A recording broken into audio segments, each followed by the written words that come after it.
Welcome to Real Talk, the unedited, scripted, unfiltered show where I sit down with a gaming personality and talk about anything and everything. Today's show marks the first step outside of the realm of StarCraft 2 and into the wider world of esports, specifically Dota 2. Let's go ahead and introduce our guest. Toby Dawson bleeds Dota, and his voice carries with it a passion unrivaled in the scene, maybe even esports.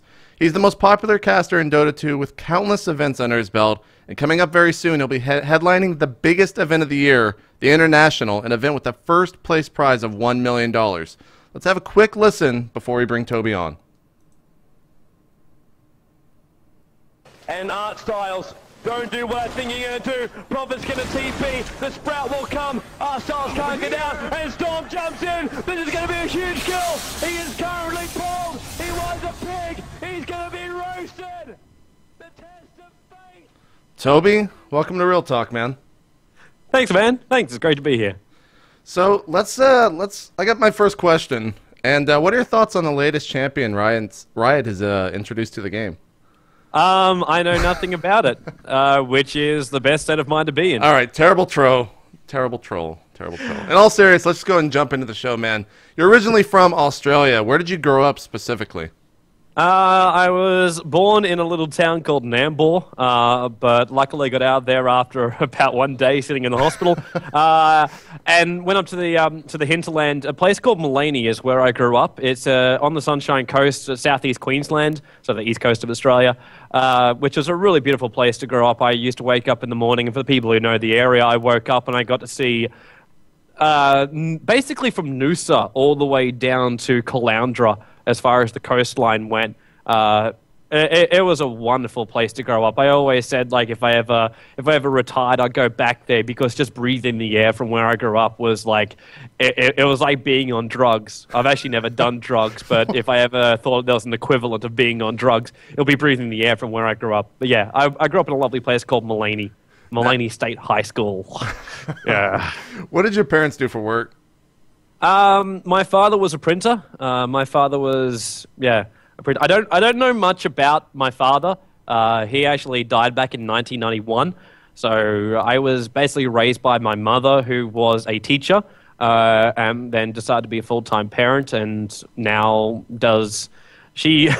Fine enough, she does commentary for theaters, for people who are blind. She does. Oh, wow. She will basically describe what is happening on the stage in certain things. So yeah, she's there for people who are blind who want to go to the theater and watch that. So yeah, that's what my mother does. And my stepdad works in IT for IBM. Do you have any siblings?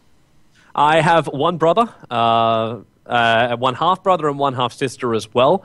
My half-sister actually got married recently. I actually don't know what my half-brother and half-sister are up to. Even my half-brother, my real brother, he's got a son called Phoenix, but I don't know exactly what he's up to right now. Being over here in Germany means I don't really keep up 100% with what's going on back in Australia.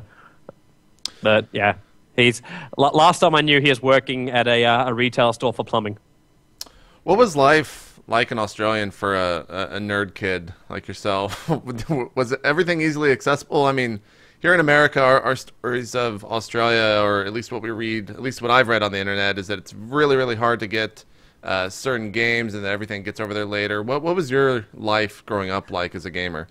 My life growing up as a gamer was me not being a gamer. Okay.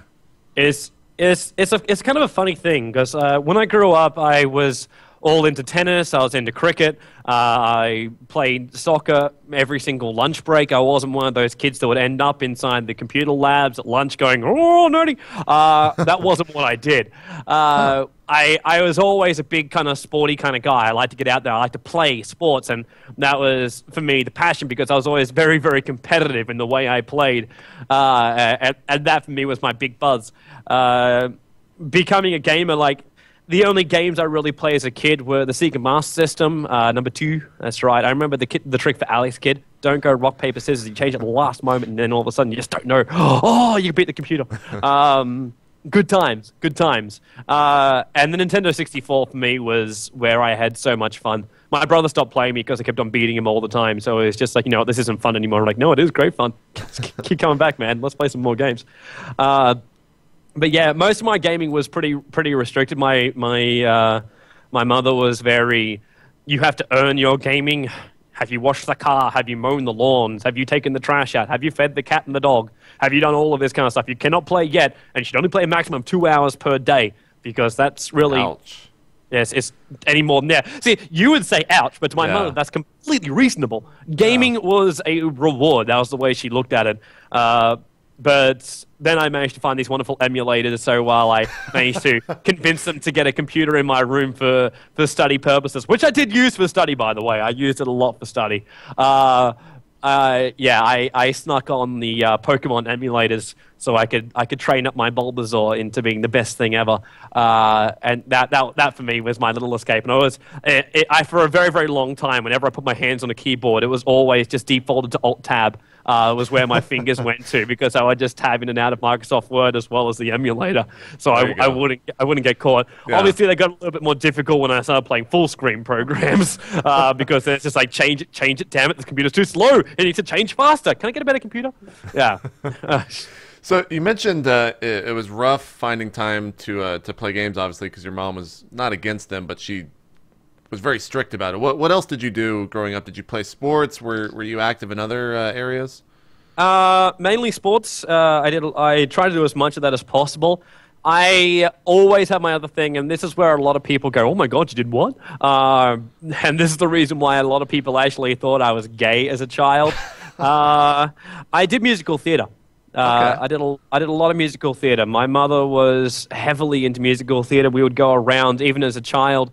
I would go around with her to nursing homes and other places, and would sing for the Golden Oldies, doing all that kind of stuff. And yeah, but my big fun stuff was when I got onto the stages and did like proper musicals. So I grew up with a lot of Gilbert and Sullivan.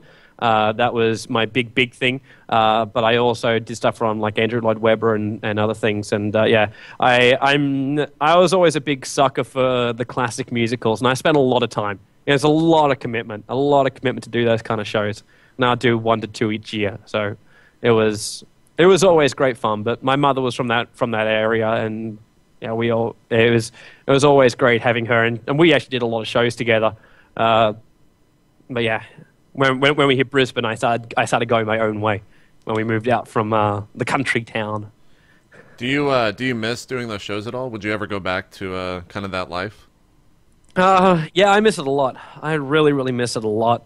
But there was a point in my life that I kind of realized that if I was going to do commentary seriously, as well as still work my full-time job, I had to choose.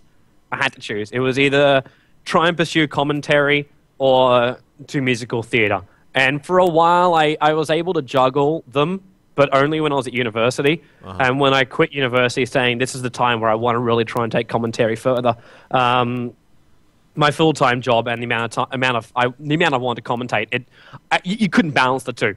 It was impossible. So I had to sacrifice a lot of it. I would love to go back if I ever stop doing commentary and I can work a normal 5-day week. Then yeah, I'd probably do it, but I don't want to go back to working a 5-day week. I love my life, so yeah, I would like to do more of it, but yeah, such is life. Such is life. I'm not going to ask you to sing, but a lot of people will probably want to know what you sound like. Where can people check? Do you have anything, any outtakes or anything like that? If you actually YouTube search, you'll find a lot of things. Okay. You'll actually probably know Zoe. At the end of doing this streaming marathon where we streamed out Age of Reckoning, we did a fun song. She sung the theme from Pokemon, and I sang Feeling Good. But yeah, if you just YouTube search Tobiwan, you'll probably find a lot of stuff out there, because I ended up doing some fun stuff with the guys who tuned into the live stream, because they found I could sing when I did that. I think that's actually the first time I ever sang publicly for people. And they're like, Toby, you got to sing for us. I'm like, you know what? Yeah. If you hit 15,000 viewers on the live stream, then I'll sing for you. There you go. They did it. They freaking did it. And it kept on becoming this thing of I would sing at the end of a broadcast if we hit a certain amount of viewers. So people started recording a lot of it and put it up on YouTube. So yeah, there's a lot of songs I did out there. All right. I'll move on. There you go. We'll go check that stuff out, guys. Now I want to talk more about gaming now. When were you introduced to it? Do you remember kind of the first game, and how did you get into that? Was it through a friend? Did you just know about it kind of through advertising, or how did that all start? The first time I ever played as far as like gaming goes for console, I don't really count that as far as my introduction to competitive gaming because it never really chained across. The first time I ever joined up with a clan, the first time I ever thought, you know what, I'm going to play a competitive game, was actually a guy called Richard Ward. I don't know if he would ever watch this video. I'm going to even link it to him just so he can get a little bit of rep for this. But he was a guy playing in a Call of Duty clan. It was original vanilla Call of Duty. And it was the worst introduction ever to a competitive computer game. I was playing on a ladder back in Australia called Garena, which I ended up running in the end, which is kind of ironic. But it was a 5v5 search and destroy Call of Duty game, and playing on the wonderful map of Carentan. And when I had my first scrim ever, I ended up shooting the captain of the team in the back of the head with a rifle, which was great because it was the only time I shot anybody during that entire game, and it was the captain smack square bang in the back of the head, which wasn't my fault, and I still stand to this day, it was not my fault. My rifle, I was aiming down the sight, looking at a perfect hole where I knew someone was going to poke out, and he walked up into it, and the second I saw something poke, I'm like, left click, yes! Who did I? Oh crap! No! And the next 2 minutes on the TeamSpeak call was a large amount of rage directed towards me. But yeah, I started playing in a team called ASNL for Battlefield, but my Call of Duty team was called ADF, the Australian Defence Force. But yeah, I played with my cousin playing Battlefield 1942. Yeah, so we had some good fun, again on the Garena ladder. But yeah, so I joined in with James Moffat, my cousin, playing with his clan. So, Call of Duty to Dota 2. How in the world did that transition occur? Were you just like, you know, let's play this game and threw a dart at the wall, or how did you end up with Dota? My progression through gaming was interesting, and most of it a mistake. Most of it was a mistake. My original team I played with in a group called X Clan, which was a Call of Duty UO clan. We played a lot of World of Warcraft. I played a lot of World of Warcraft with these guys. Luckily, I managed to quit. That's right, I'm no longer an addict. And moved into a new team called Delta Brotherhood. And it was from there I met up with a couple of guys who played Dota. And they were always thinking about having their Dota division. So I play casually with these guys here and there. Okay. I got a couple of guys. If you're from the Quake scene, you'll probably know a guy called Mike05. He was actually the first ever co-commentator I ever had for Dota, which was great. And I used him a lot for Call of Duty casting as well when he was really into that. So yeah, it was actually just my friends who played the game, and then I played it casually. And that wasn't enough to make me transition because I've always been a first-person shooter guy.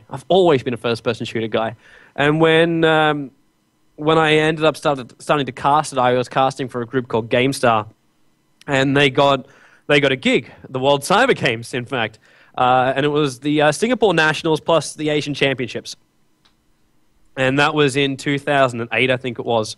So yeah, They said, well, there's going to be some Call of Duty there. I'm like, me, oh, please, me, select me. I want to cast Call of Duty 4. And the guy's like, yeah, okay, maybe. But we've already got some other guys who can cast that. And I'm like, oh, damn it to hell. So I was like, oh, I'm not going to go now. They're not going to send me. So I was like, okay, so how... I kind of still want to go, and they said, well, there's a big game in Singapore that's being played, and it's called Warcraft 3 Dota. And I'm like, I've played a couple of fun games with my mates on like the Board Aussie network.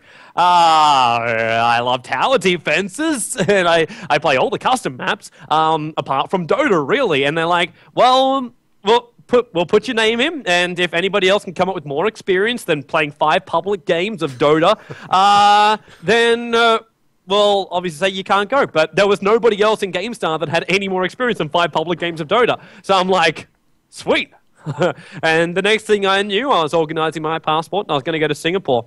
And it was kind of during that trip that I I got a lot of passion out of that trip because I'd never been out of Australia apart from once when I was like maybe 4 years old and I was traveling to England to visit my relatives there, which was also a fun trip. I almost died in that trip, but that's a whole different story. But yeah, and when I went to the World Cyber Games, and for me, I was all about Call of Duty 4. It's got to be the biggest thing. Counter-Strike, it's got to be the biggest thing there, and it wasn't. And it kind of blew my mind when I first saw it. And then I saw the crowd that gathered for the Dota event. And it was standing room only. There was a separate screen off on the side that Garena had set up back in the days when they hadn't sold their side LOL as well as HON. And they were running a lot of Dota. It was amazing. I never felt a vibe directed towards a game. And that's the reason why I think I love going to LAN events. Even probably more than online casting. Now that I get, like, we have so many people watching Dota online, as opposed to the old days where if you hit 3,000, you're like, oh my god, this is the best cast of my life. But, yeah, now we've got so many people watching, I do get a very similar buzz from online, but a LAN event, and you just feel these people where going up and going to the toilet would be inappropriate for them to do. Because this game requires so much attention. You would bring a bottle to a LAN event just so you didn't miss 5 minutes of the grand final. That was the level of dedication I kind of felt from the gamers in Singapore. And it's during that time that I really fell in love with the game of Dota. I knew nothing about it. I'm really glad there is no recordings of me casting that because I knew nothing. I was trying to be. I've always, as a commentator, been very, very descriptive with what I did because I always lived under the philosophy of even when video casting came in. Because I was an audio commentator. The old Shoutcaster plug-in on Winamp and people connecting into the server, go connect in earlier or you won't get your slot, kind of thing. The classic kind of things where you had to describe everything that happened. I was always one of those people that loved to be very, very descriptive about everything. So even with video casting, I'll still be very, very descriptive about everything. And I was just describing what I was seeing. I was trying to use keywords like stun, area of effect, and things like that. But it wasn't my game style. I knew nothing about it. So at the end of the day, I really relied very heavily on a guy called Kel, who, if he ever tunes in from Singapore, thanks, man. You really saved my ass a lot on that main stage. Yeah, but it was such a pump up of energy that I got from that. And that was kind of the start of the Dota avalanche. I still held on to Call of Duty for a very, very long time, but the avalanche of Dota just started from that one World Cyber Games. I probably should ask this earlier, but did you use the name Tobiwan throughout your Call of Duty career, or did that kind of come about during Dota? Tobiwan was actually a name given to me by my father. He always used to call me Tobiwan Kenobi. Well, at least was one of the nicknames. I should say I don't remember much of that period. So yeah, it was a name which I kind of always wanted to use because I was always a big Star Wars fan. Like, luckily also these pictures have been burnt, bar the one which currently rests in a photo album back in my mother's place where I was dressed up as a Jedi. This was back in the time when I had severe acne, so this is the reason why I burnt all those pictures. But yeah, I was always a big Star Wars fan, and I kind of liked it. I played around with other names. I played around with mainly two other names. One was Dark Horse, which I kind of liked, and I used like the Dark Riders from Lord of the Rings as my avatar kind of signature image and stuff like that. And the other one was Slippery Nipple. Well, thank God you didn't go with Slippery Nipple. Yeah, could you imagine that? So we're going to introduce you to the international welcome your commentator, Slippery Nipple, everybody. Yes, I never use Slippery Nipple. I used it for like 3-4 months of playing, and that was it. But you always do stupid crap like that when you're like playing around with your names. But Tobiwan just for me always kind of stuck. So I went with it. And I obviously, after I started making a bit of a brand with the name, I'm like, well, do I want to change my name anymore? No, because that's just so much work to recreate your brand. So you were formerly known as Tobiwan. So yeah, I'd be like Prince. He was always Prince, and he was always going to remain Prince, but he was formerly Prince. So formerly Tobiwan. I was never going to do that. So yeah, that's kind of where Tobiwan came from and the reason why I stuck with it. But yeah. Well, I think you should have gone with Slippery Nipple still. I think that might have been. I think there might even be petitions to start a little bit later. Like, man, why weren't you a slippery nipple? There you go. I laughed my ass off when later on it appeared in. I watch Big Bang Theory every now and then, a lot, every single episode, and it actually appeared by Howard. And he's like asking Penny for a slippery nipple. It's just like, yeah, okay, this is not going to go well. Nice. But I pissed myself laughing when I saw that episode. Now, in the StarCraft 2 world, we just wrapped up the WCS event with Tastosis casting, and after the event, Tasteless and Artosis both told me that they had no idea that the scene was so huge down under. You're one of the few people I know who's really made it out of Australia for esports full time. What are the biggest hurdles with esports in Australia, and how did you yourself overcome them? The biggest hurdles in esports of Australia is you don't know about the rest of the world. Australia is very removed in my mind. Like, a lot of people would know about it, but like I was lucky enough to really talk a lot more with a guy called Craig Warren. In fact, lived with him for a while and created the Cyber Gamer TV studio with him, which was us converting our family room into a studio.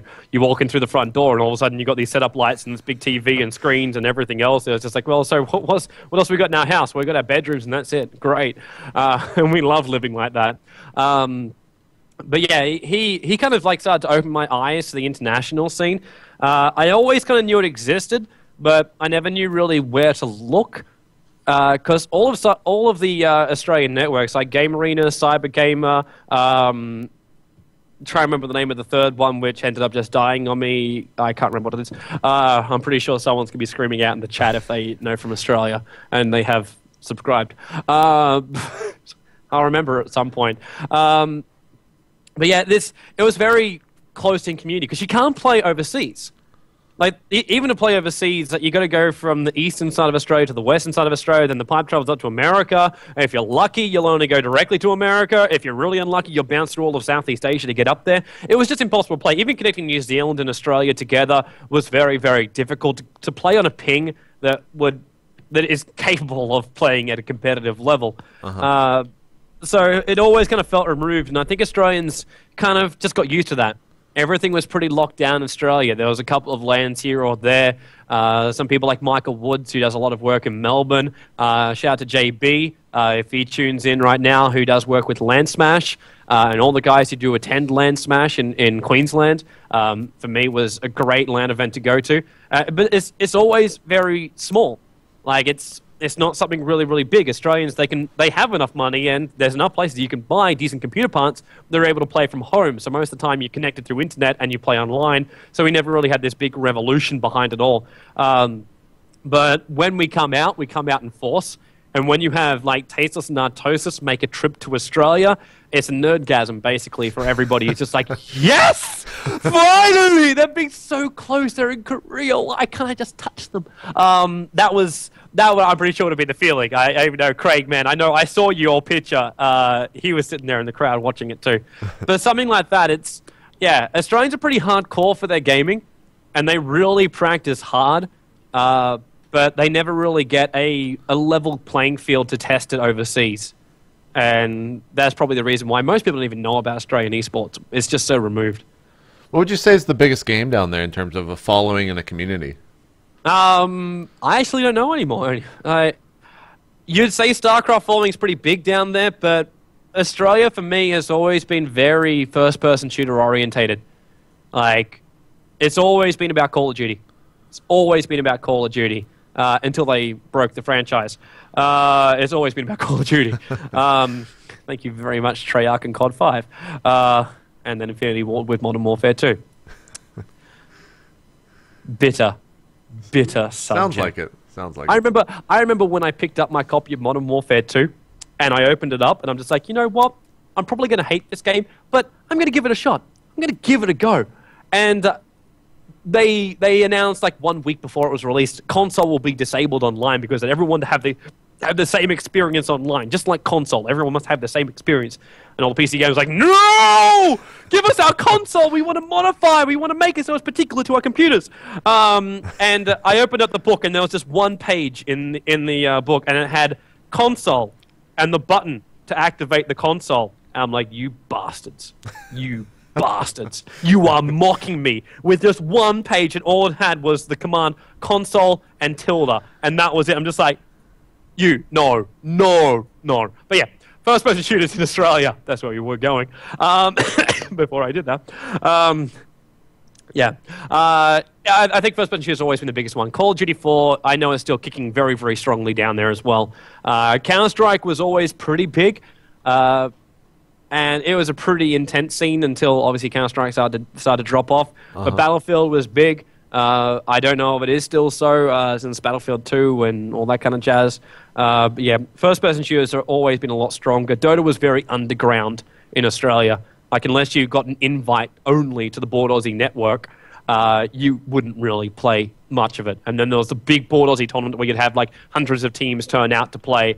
And everyone's just like, yeah, this is great, this is awesome, and they'll just disappear for another 8 months because everyone was just playing with their friends they played underground. Now, you currently live in Berlin. Looking back on your decision of moving, you said it was kind of almost a turning point in your life. Are you happy with it? Are you content with living in Berlin right now instead of Australia? I'm happy to be out of Australia because the Australian internet sucks. Any guy that tries to stream video out of from Australia, I give props to you, but man, get out of there as soon as you can. If you can find any avenue to get out, as long as it's stable, then do so. I am very happy with my decision. I was actually given offers to go to a lot of companies across Southeast Asia, in Malaysia, in the Philippines, and in Singapore. And every single time I got an offer, I was very iffy about it because I'm like, I'm working a full-time job. I know when you pick up everything and move, you basically sell your entire life. And like, I had to get rid of my beautiful car, all my possessions, my beds, my wardrobes, my clothes. I could bring enough that I could carry on a plane to Berlin, and that was all I had left on me. Luckily, in my parents' attic, there's a small amount of my stuff which still exists, but that's basically it. You got to move your entire life. So I'm like, I'm not willing to make this move for something which is just going to disintegrate on me. So I looked at it and go, okay, well, is there anybody really I trust enough to make this move for? And I really wanted to make the move. For anybody out there who tries to commentate and work a full-time job, you'll know exactly what I'm talking about. And especially if you're from Australia and you find yourself casting most European leagues from the hours of 10 p.m. at night until 6 a.m. in the morning. And then you wake up at 8 a.m. in the morning and then go to work. It hurts you. It really hurts you bad. And that was my life for a very, very long time in Australia. So moving here to Germany was a great time zone, but it was more than that. It was a stable place I could come. I work for a company called Freaks for You, and it wasn't just commentating too. I wanted to do more, and that's where the whole Join Dota kind of came from. Like, Mooseman was the man who saw what he wanted to do, and Freaks for You was like, yeah, let's do it. And he's like, but I need Toby to do this. And together, me and Moose, we work on it. We've got Book, who does great work with our artwork, our Holy Master, who runs our tournaments, and all the crew who work behind the scenes at Join Dota, which assembled over time. But originally, Join Dota was a page with a live stream in bed. That was the start of it all, which was, at that time, adequate. But then when we got our forums up and our community got a lot bigger. But yeah, for me, it was definitely the right decision. I found myself in a stable job. I'm able to commentate full time, and that was that level of dedication which I wanted to give to commentary, which I couldn't do working a full time job. So I was really happy when this offer came around. Well, let's talk Dota now. What excites you most about the game, just as a spectator, or I guess as a commentator as well? As a commentator, I always get excited when players surprise me and they do different things. I think that's the beauty of our genre, of the whole Dota genre, where you can, just as a person, as a captain, as a player, you can look at the way a game functions and go, I want to make it function a different way. You can change the entire, what we call the metagame, around just by thinking outside the box. And when someone does that, I'm just like, I love this guy because he's thinking something new. And it happens so much at LAN events. It's why people who always go, man, I can so predict to you the international from 1 to 16. Not a problem at all. I'm like, you can't do that. You can roughly say that you can't prove it because these guys will change everything when it comes to a LAN event. They'll have these secret strats. They'll have these different things they'll do. And you're like, oh my God, why has nobody ever thought of that before? And that gets me really excited. And when you see something like that combined with perfect execution, like you can have the best strat in the world, and you can think something up like that, and then you have players that can execute it at a level which you just didn't even think was possible. That, for me, is when I get my wombo combo. I go, oh, yeah. Ooh.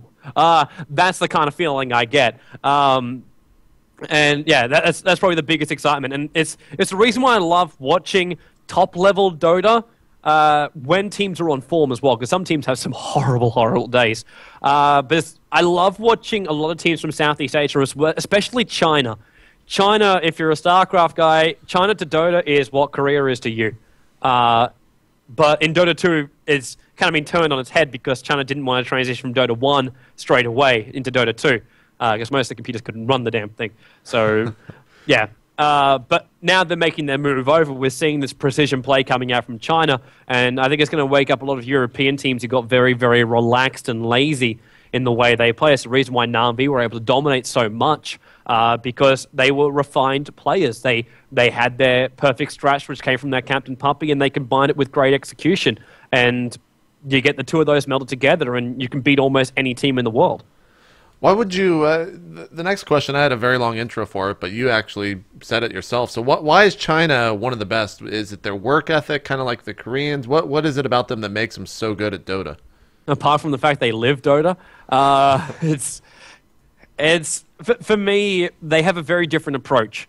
Like, you see Europeans and you see Americans, and it's all like, we work our full-time jobs, we do this, and like, I have to do university, I have to do all this kind of stuff, and it splits your focus, and you can't 100% commit to something, and then you get very, very lazy when you play as well. It's like, I don't have to really worry about this tournament. For China, it's like, if you lose one game, it's dishonorable. There was a competition which happened in the early stages of, actually, I think it was still Warcraft 3 Dota, and it was Vietnam going up against China. And it was, I think it ended up being, it was 6 teams from China versus 6 teams from Vietnam, and it was an elimination way to go through. Mm-hmm. And when a Chinese team lost, it almost made them disband, because they lost to a team outside of China. That's the level of importance the Chinese give Dota. And they do it through their boot camping. They do it as a focus. It's the reason why a lot of people could question how many Chinese teams were selected for the international when they hadn't been playing Dota. But when a Chinese team sets its mind to something and they focus on it, they focus 110%. And because of that, they've always been a power in the waters of Dota. Any team which focuses will always be a power in the waters. But like Na'Vi, they fell off the bandwagon. They really did. I love those guys, and I love the way they play, and I love the way Puppy drafts, but they just didn't give anything. They just didn't care. At one point, like there's still a couple of them that still cared about it, but there's some people just they just flit it off and said, oh, why do I have to bother? We're going to beat anybody anyway. There's no competition. And then let other teams come up. So the reason why I still firmly believe MTW beat Na'Vi, MTW played really, really well, but if Na'Vi didn't lose their focus and they remained as a top-focused team, I don't think MTW would have had enough to beat them at DreamHack.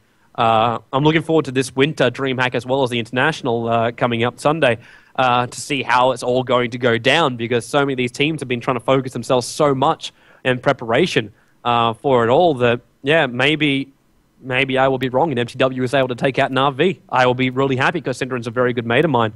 And I'll be like, man, congratulations, you beat Na'Vi. But at the same time, I'll be depressed because Na'Vi could be so much better.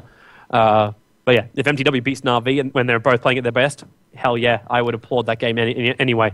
I've taken myself off topic. I don't even know where my topic was. This happens with me. This happens sometimes with me. It's all good. It's all good. How much do the styles differ from region to region? The U.S., the European, and the South, or I guess the Asian community? Generally, the styles do differ, but they don't differ for long. Because when you go back in Warcraft 3 Dota and you looked at Southeast Asia, China, you'd look at Europe and you'd look at America, the scenes were very disjointed. There was no real way to connect them all together without having a significant ping disadvantage. So this was, yeah, it was always something which was separated. In Dota 2, it's very, very different in my mind, because something will develop in Europe, and then it'll be taken by America and morphed into something else. And then China will see it, and then they will morph it into something else, and then it just keeps bouncing around these different scenes. But when the international scenes combine, you already know the different styles of play, and it's kind of bringing us into this. We have a defensive strat, we have an early game strat, we have a pure regression, kill the crap out of everybody strat, we have a late game security strat, we have a turtle strat, we have a split push strat, and you can tell from just the first couple of picks what kind of strat we're going to be going down. And the teams from the different regions are able to work that out as well. So they kind of know you got to play someone else's game sometimes, but you can also force someone to play your style of game at the same time. It's a very conflicting scene when you look at the different worlds just coming together into one position, and always has been. But it's even more conflicting now because the other guys are able to work out what everyone else is doing. It's a weird situation right now in my mind. If you can, for an outsider to Dota 2, when a new hero gets introduced, obviously it gets tested and whatnot on the public scene before it gets put into the competitive format. But when a new hero gets kind of introduced to that, how much does the game change, and how much do these players really have to adapt to that on a tournament by tournament basis? With Dota, it's actually not as bad. Dota 2 kind of feels that it's very similar to League of Legends, where it's like every week a new hero or something like that. But for Dota, our lineup doesn't change a lot. And the heroes are run through their paces in the public scene first, and then added to the captain's mode. And the captain's mode separates what is discussed as balanced competitive heroes. And if a hero is not balanced, they'll be removed out from the captain's mode. It's the reason, like StarCraft, when it came out with with the multiplayer, you didn't have all the Terran units from the campaign because it was imbalanced. They didn't have the opposites in Protoss or in Zerg. So because of that, you had to balance the game. And that's always been the biggest problem when you have a game where, as I was saying before, you can think outside the box and you can do things no one would expect. And when you have an imbalanced hero or an imbalanced item or an imbalanced part of the map that has no counter, like some people will say, oh, this is imbalanced, because they haven't actually thought about what the counter is. But when you have that imbalance in a game, it destroys the game. And Dota, once we hit our hero cap, you won't always get a new hero. Like the old Dota 1 changes, you got a new hero every 4 months to 5 months. And most of the time you'll have time to prepare to see how that can work out and the ways the hero can function in the competitive game. And this, for us, works really well because it doesn't create a massive instability inside the scene. But it also gives us something every 4 or 5 months where we can go, this is going to change, and it does modify the metagame. The metagame will modify itself over time anyway, because people will think of something new and they'll go into something else. But then you change a certain thing, like you drop someone's armor by 1, and it might not seem like much to a lot of people, but it can make a hero less effective, and that makes it so another hero can counter it a lot more. And this slowly morphs the game over time. So it's kind of cool where you don't have to be like the Call of Duty series, like every 12 months on November, we'll release a new game for you, so you can go down to your local store and waste another $80. You never have to do that because the game morphs over time. You don't have to find yourself changing from version to version to version to version because the game is balanced, the game is modified, and the game develops. And that's the beauty of Dota. I think that's the reason why this genre is becoming so popular everywhere. It's because people realize I don't need to keep on changing where I go. Every single game version doesn't make me find a new community. The community stays together. It sticks together. It develops together. Moving along, I want to talk about the pro players in the Dota 2 scene, and this comes from one of the comments over on the Dota 2 subreddit where I pulled a lot of questions and got a lot of ideas for this. But he was mentioning that sometimes at the events the pro players kind of have poor conduct. Can you expand on this a little bit and also talk about what needs to be done, if anything? Poor conduct is always an interesting thing to classify. What is actually considered as poor conduct, like in StarCraft, showing emotion, I remember when I was first told about, like, you couldn't applaud yourself, you couldn't smile, you couldn't do anything like that. That was considered to be poor conduct. You could correct me if I'm wrong on that one. That's what I heard. It definitely was in the Korean scene, or is maybe, but it's starting to loosen up for sure. Yeah, but you see it in Dota scene, and like Na'Vi, they'll get together and they go, yeah, let's do this! And I'm like, yeah, I love that. I love the emotion at a scene, at an event, and really it is intimidation to the other people. There was a glass paling but like between the two teams, and they were facing each other during the first international. And Na'Vi, they were getting up, they were being pumped, they were looking through the glass down their opponents, going, "Yeah, we are so gonna beat you so bad," and that kind of stuff. It's intimidation, and it adds a real emotion to the game, which really it's kind of got to be expressed. You should not express it, obviously, in a massively inappropriate way. You don't go up to your opposition and say, you see your fingers there? If you win this game, I'm going to crush them. Yeah, that's the level I'm going to go to. You don't do that, obviously. But it's you can't remove the emotion from esports. To do so just makes it in this whole virtual world. To judge if it's appropriate or not is going to be different depending on what country you're in and who's the ones being most vocal about their opinion. Because everybody, like, certain things will get away in Australia because a lot of Australians just don't give a crap. So if you're going to do something really, America would be going, whoa, man, you can't do that. And Australia's like, yeah, do that. That's awesome. But it's just going to be different from scene to scene. Everyone's going to have their own opinion. They always do, and they'll always be vocal about it. And for the guys that just don't care, they'll never speak up. And the guys that do care, they'll always be putting their hand up and saying, I am massively offended by this. I want a public apology. You should be shamed. Where Australians will probably be like, who gives a crap? You know what? He did it. It was funny at the time. This is the reasons why he did it. Obviously, maybe not the best taste of choices to make, but the choice is made. It happened, and unless they're not insulting the person directly, I would have no issue with it. If it's emotion and it's not a personal assault on a player or on a team as a whole, then I have nothing against it. And sometimes even personal assaults, they'll happen because it's just that rivalry between two people. They don't get on. Not everybody in the world gets along. If they did, we wouldn't have war. But sometimes, guys, I think people they try and censor the community so much because they get so offended. And there's got to be a level to the censorship. There's got to be a level to it. I am a big advocate for, like, we had a saying in Australia which was called "Bring Back the Biff," which was done through the NRL because there was all these rules where you weren't allowed to fight on the field, you weren't allowed to do anything which was inappropriate, kind of thing. And a lot of people were just like, the sport lost something then. It lost the emotional side of it all. So the term "bring back the Biff" was a big thing which flew around Australia for a very long time. I'm not saying we need to bring back the Biff because no one is 100% censoring it. And I'm not advocating violence in any way, shape, or form. But yeah, as long as it doesn't affect the emotions the players want to give during the game, yeah, I'm all for it. Do you guys kind of have the quote-unquote bad boys where it just equates to they type a lot of nonsense in chat and whatnot in your scene? Any player specifically? Sing Sing, I think, is the leader of the bad boys, but Sing Sing's also a really nice guy. He just has a really offensive way of communicating. But he's offensive to some people, and other people just love him for it. That's the reason why he's one of the most watched people. We have trolls. We have a lot of trolls. Really? In the Dota community, trolls, you don't say? Never happened. The Dota community has always taken itself very, very seriously, and the trolls love to play on that seriousness. Where a lot of people, I think, come into the Dota scene and they're like, "Oh, it's not a friendly scene to be part of," and it's like, no, you got to learn to return fire.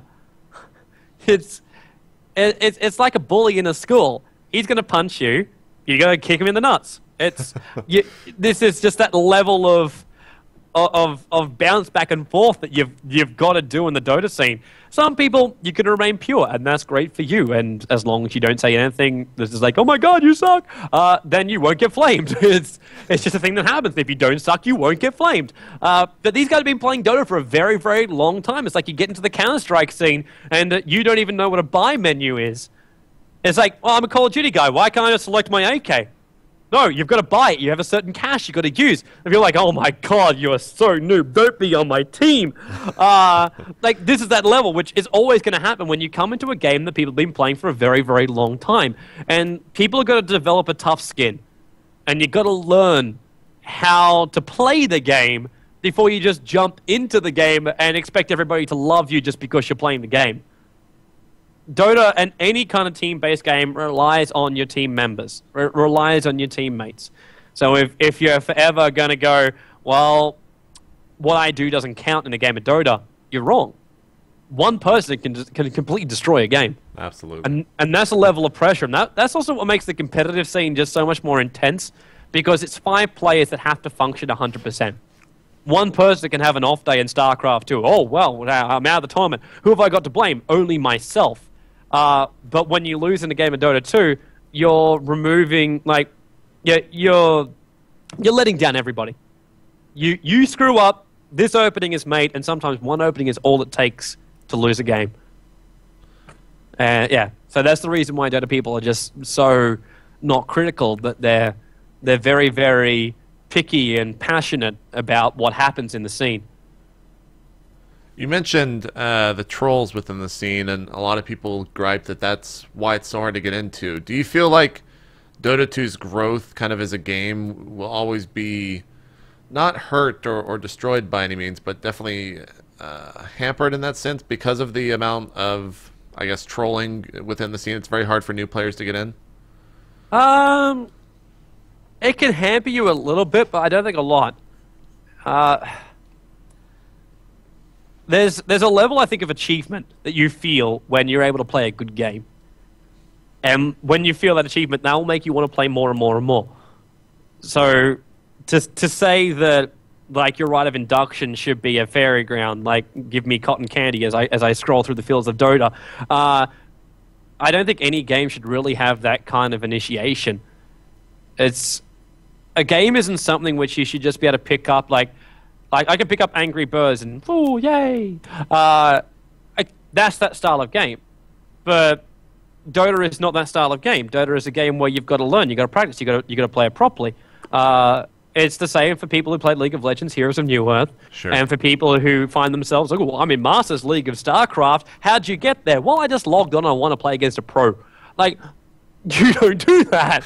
That's not the reason it happens. It's the reason why so many people are so up in arms that a matchmaking system must be done properly, because it puts you with people of your level, and that's how you should introduce yourself. There's the bot system in Dota 2. I think is actually the best thing for new people, because you can play a game of Dota 2 and you don't need to play against real people who will probably, when you first play, they will be better than you. You must accept this fact and you move on. They'll let you know it as well. in fact, actually, bots will kick your ass at the very, very start too. Really? I know. Oh yeah. Expert bots will slaughter even pro gamers. Huh. But you can put them on different levels. So Yeah. put them on the passive level if all you want is a beating bag. But yeah, you can learn the game by playing that. It'll teach you the function, like the basics of it, and you'll learn your build orders by watching a lot of commentary. There's so much of it out there right now in the world of Dota 2 that you could easily find big commentary, like anything. Like Purge will run through hero by hero. Dota Cinema does the profiles on heroes where you can learn about every single ability of a hero, and it's so important to do that. Like, I know a lot of people, and I always get frustrated, and I apologize to League of Legends people if you don't see the point of this. I get frustrated by League of Legends people who come in and they start calling Dota abilities by Q, W, E, and R. It's not something you really should do, because it shows disrespect to the ability. Every ability is different. Not one ability is going to be the same. Invoker, Q, W, E, and R, you're describing 18 different abilities. Yeah. Or however many different abilities. It's something which you have to appreciate. And it's the reason why when I commentate, I call out the names of the abilities, because that's what they are. They should have that level of respect for the abilities. Sometimes we play around with the names of the abilities because sometimes you just can't say them during a broadcast. It's too fast. But, yeah, I, again, lost my point. It's not coming back to me either. What was our original question? I'm trying to think back. I started thinking about the abilities. Well. Where are we going with this one? It started with people coming into the scene. Oh yeah, getting into the scene of the trolls. There we go. Yeah, we're back on track. we knew we'd get that back eventually. It's introduction to the Dota scene. It's not going to be smooth. It's not going to be always fun, but it's very rewarding once you get there. It's like leveling up the first 20 levels in World of Warcraft. You don't see the point in it. And then finally you can do something up to level 20. Yeah! Awesome! Great. That's the kind of feeling you should have. You're leveling yourself up, not your hero. Well, I'm kind of on this entry to Dota. What are some of the best resources for people out there who are looking to get involved with the scene as well as just learn the game? Where can people check out stuff on the internet? Best resources on the internet, if you're chasing news about things, you want to check out joindota.com as well as Go See Gamers. We're possibly the two biggest news sites out there. Okay. If you want to know about heroes and everything else, Dota Cinema is one of the best ones for just watching videos to do it. Everything is actually inside the game as well, where you can click on the heroes and it'll run you through what each ability does and all that kind of stuff. If you want to watch the scene as well, you can check out a lot of different places. You can actually watch from inside the client, which is a really cool feature, and I'm a massive advocate for it because it's really bringing the competitive scene to the public scene, and that was something which I think was the only thing which I really praised Riot for massively, that they were able to bring a competitive view to a public scene. And I will applaud them for that because esports wouldn't be where it is without them doing that. And Dota won't go where it is without them doing that as well. So yeah, if you're looking for heroes and guides like that, then yeah, inside Dota, if you're looking to follow competition and you want to learn from that, then you can always check out my live stream. And there's a whole bunch of other streams too, like Beyond the Summit streams out. You got Purge your stream out for Go See Gamers. So yeah, LD, Luminous. There's guys who do tutorials as well, and you can easily find these things on YouTube as well. All you guys do is just search for the hero you want, and you'll find a tutorial for it. I do a couple of things as well, but mechanics isn't really my strength. My strength is knowing the personalities of the team and commentating and having fun doing so. That's my strength. So if you watch the Razor Academy videos, I apologize in advance. It is not my thing. It is not my thing at all. Yeah, I just enjoy watching it. But yeah, that's and sometimes maybe that's all you really need to do. If you want to get involved in the Dota scene, you don't always have to play. Sometimes watching, playing will obviously help your understanding a lot more, but just watching can be a lot of fun as well. Let's talk about Valve for just a little bit. You know, you were pretty heavily involved with Dota 2 back in the early beta and also casting the first international. Compared to other companies, how do you feel about Valve's support of Dota 2 and in esports in general? Valve supported Dota 2 when I first heard about the prize pool of the $1.6 million worth of prize pool. And the first time I heard it, I said, this is a mistake. I said, this is a mistake. And even to this day, it's not as big as a mistake as I thought it was going to be. Because you inflict that kind of money into a scene that has been functioning. Our largest prize pool ever was 10,000. It's the largest prize pool ever was 10,000 euro. Most competitions were functioning on $500, $1,000, $3,000. And that was the height of the Dota scene. And most StarCraft competitions as well, like you guys weren't functioning on money higher than that. Heroes of New Earth, that was a couple of 10,000s here or there. But most are still smaller comps, 1,000, 3,000. That's what the scene was happy to function on. And then you throw in $1.6 million and you're like, well, how does the scene survive this? Like, how is anything that isn't the international meant to mean anything? And I think we were really lucky early on that the community really reacted as well as they did to the defense, which was our first competition. It was the first big competition out there as well. It was $10,000, 10,000 euro worth of prize money. And the team signed up for it, and they were really happy about it. The international will always have this level of importance on it, which I don't think anybody is ever really going to say, no, international's not important. It could have been a lot worse in my mind. It could have been a lot worse. You put this level of money in, and you kill off the little guys. You kill off the little guys that require they require a community. They require people to actually feel like the tournament is important to them. And without that level of importance, people just don't watch a tournament. You can have 50K worth of prize money, but if there's no name teams and it's an organization that no one can know the name of, because at this point you've now committed $30 million into season 3 or something, how are you supposed to get any kind of exposure for that competition? Why would teams want to compete in that competition? Why would anybody care? They would rather read a tweet about someone putting fungal growth underneath a toenail that says something different instead of pulling it out. Like, that's the difference in the level of importance. And I think that's a lot of things with game developers when they start to say, oh, wow, we can do what League of Legends did and we can invest this much money into the whole scene.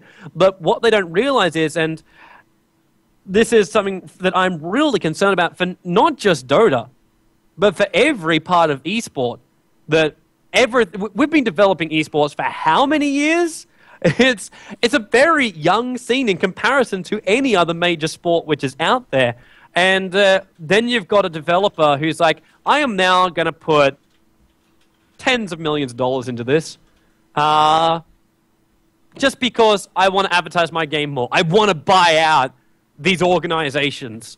I want to buy exclusive rights. I want ESL. I want MLG. I want DreamHack to just be me. And it kills the rest of the scene.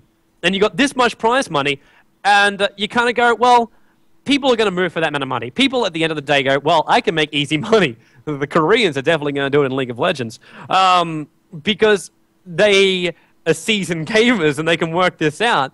But if money is the only thing attracting you to a game, that would be the biggest level of depression I would ever hit in my life. Do you feel like it is? Money is the only thing attracting people to League of Legends? Yes. Yes. I've actually spent some time with some League of Legends guys here in Berlin, and I don't think I've met a single one of them that is happy with the scene. And it's... People change. People change when a certain level of money is brought in. And in my mind, I can actually think, right, you can have all the dickheads that all they want to do is just chase money. I don't care. There are some really nice guys in League of Legends too, and I can feel really sorry for them because they don't have a scene that structures themselves properly and has a history, because that's also like, it's League of Legends. They're a baby that's been given a sports car. What are they supposed to do with that? They don't know. But you've got scenes like StarCraft as well as Dota, which StarCraft developed on Brood War and got really big on Brood War. Dota is always developed in the shadows, but it's developed nonetheless. We've never hit the success of Brood War because no organization would ever acknowledge it properly. Even World Cyber Games, it was a feature event. It was never a World Cyber Game because no one would ever pay the money. There was no developer behind it. It was a community-driven game that got so damn big. It's kind of like Counter-Strike 1.6. It was so big because the community got so big behind it, and then you had to say, these guys exist. You've got to put them in a competition. And Dota was always trying to be as outspoken as possible, but it never really got there. But we still have the same infrastructure from the original Dota 1 that we are carrying through into Dota 2. And because of that, as a scene, we can develop properly. And I think that's the biggest strength Dota 2 has as far as becoming the big contender in esports. And the reason why I believe, too, that Dota 2 will outlive League of Legends, because League of Legends is 100% dependent on Riot in funding them, where Valve... in the end, and this is the original question, what do you think of Valve's involvement? Valve made the right move and the wrong move at the same time, where they put a lot of money in, and it did kind of force this, I have a bigger penis than you from Riot, where Valve just said, we want to run a tournament, we want to make it awesome, and we want to give the gamers something big to go for. And also to get Dota 2 out there. It's a marketing budget. What would you spend? And this is actually something which Eric Johnson said to me. Is like, would I rather spend $1.6 million putting up a nice sign that you can read in the subway that will probably just be torn down 2 months later? Or will I spend $1.6 million on giving something to the gamers who play the game? Where would you rather spend your marketing money? So the international is a marketing stint, but it's a marketing stint which is done in a way that promotes the gamers. So it's a mistake by putting that much money in, but it's also a great decision by them, and it goes from the Valve philosophy. It's the community that counts them. Build it and they will come. That's right, I have watched Field of Dreams. I actually liked baseball a lot as a kid. Sandlot kids, yeah. But I actually think at the end of the day, they made a right decision. The question for me is always still going to be, how does the scene support itself in the meantime? And just how much the sponsors want to put in. I think we're really lucky with Freaks for You and what we can do at Join Dota, because we have a lot of people that want to work with us.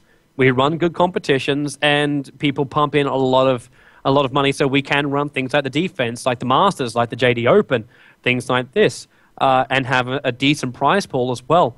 I don't know how many other people are going to do the same level of commitment at a decent quality as well, so we don't shame the Dota scene by bad competitions.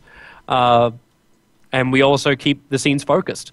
Because I always find that as a big problem. It's something which we're trying to come up with a decent strategy now, and I think we've actually come up with a pretty good one for JD. Team Liquid for me is always one of those things where it's the only way I can keep up with anything happening in StarCraft 2, because there's just so much going on. There's little cups here and there, they're everywhere, and I look at it and it's a massive spam. It's a spam of tournaments, because really everybody's just like, well, I want to get my name out there. I want to be displayed. I want to be that big guy that's out there going, yeah, you know what, €500, I'm running the best competition in town. It's just like, no, you're not. All you're doing is just making one of another 5,500,000 euro competitions which are out there, and it doesn't develop anything. It's just you trying to do what you want to do, and you do it on your own private channel. You have no big marketing out there, and I can't follow anything. There's just too many people doing too much, and there's just no focus for it all. And that's one thing which I hope Valve also look into as well, where the international is something big, but it's one thing every year. What happens in the rest of the year? Right. How do we keep the focus of the community, the focus of the teams? Teams can drop off, and like you win $1 million at the international, you'll probably say, yeah, I'll take 6 months off. I'll come back. We did it once, we'll do it again. So you just come back 6 months later. What's the point? What keeps the scene going through the rest of that year? And I don't think I don't think it's an answer we can find straight away. But in the meantime, we have wonderful places like DreamHack, and I love DreamHack to bits. I love DreamHack to bits. That we have DreamHack, we have what we can run here at Join Dota. Star Ladder, they do a good job as well, keeping content running through. And I'm pretty sure there'll be more players coming into World of Dota 2 as they realize that the scene is getting bigger and bigger, and that we're a really great place to invest. So yeah, things will change over the years, but I do think Valve needs to be proactive throughout the year and not just once in the year. But the tournament system as well, that it's inside the client, that in itself gives me half my answer to how they can be proactive. Inside the game, you can watch competitive tournaments and you'll know they're going on from inside the game client. So every single public gamer that plays Dota 2 will know that there is actually a scene beyond just you and your friends playing, and it can be you and your friends playing involved in this scene. Is that going to hurt you as a streamer and as other streamers out there to have those within the game? And are you at all worried about that people are just going to watch from their first-person view? And I know they have the in-game commentator stuff like that, but do you feel that having that is going to detract from kind of growing a personality, growing a stream yourself, and kind of growing your brand? Yes and no. Yes and no. For me, I always ask myself the big question of how does a streamer get his name out there, and who exactly is his target audience? And live streams, there's a certain demographic which comes to Owned or Twitch or whoever you're streaming on. And those people are probably people who already know about competitive games. So how do you as a person reach people outside of competitive games? If you put it up on normal national TV, in a way it's like, yeah, well, awesome, you got a national TV, but why do these people care? Do they even know what a computer is? my grandmother back in Australia could be watching a game of Dota 2 on a TV and she'd be like, I don't know what this is. I'm going to switch over to Young and the Restless. It's just something which should happen, or Bold and the Beautiful, depending on what your preferences are. But it's... I don't see the point in going to a TV, like a big nationwide TV kind of thing. The internet is where people love to watch stuff. YouTube is a great facility for doing so. So you kind of got to look at it and go, well, I'm trying to think of a nicer way of putting this. The internet is the future of TV, is the best way I can put it. And I think that's going to be where a great exposure is. But those people, they'll find you on Twitch, but I want to expand my audience, and I want people who normally won't even know about my live stream or me to come and watch this. And how do they do that? They find out when they play the game, which they start to love, and they do love, they find out there is just this whole new world that nobody even knows about. And that kind of world is like, yeah, awesome, it's great. I've now been exposed to this. I know this exists. So that's how I see in-game Dota TV as a way to reach those people which normally would never be reached in any way you could possibly market effectively, that is. So yeah. I see it as a great advantage. I see it as esports advancing through a game client. Yep. All right, guys, we're going to take a quick break. When we come back, we'll be kind of continuing forward with his thoughts on Valves. We still got Join Dota to talk about in depth. League of Legends, we'll be diving into that more. And then, of course, we do have the international towards the end of the show, as well as the subscriber questions, which I'm pretty excited to see what everyone else has to say. So, guys, we'll be right back. Got to take a quick break, and when we come back, we'll have more with Tobiwan here on Real Talk.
All right, guys, welcome back. Do apologize for that, but sometimes nature does call. So, moving right along, I want to talk about the current model that Dota 2 is using. Right now it is, you do have to buy into the beta, and it is still in beta, but they have said that they do plan to go free to play once they come out of that, when they do get the server capacity and everything.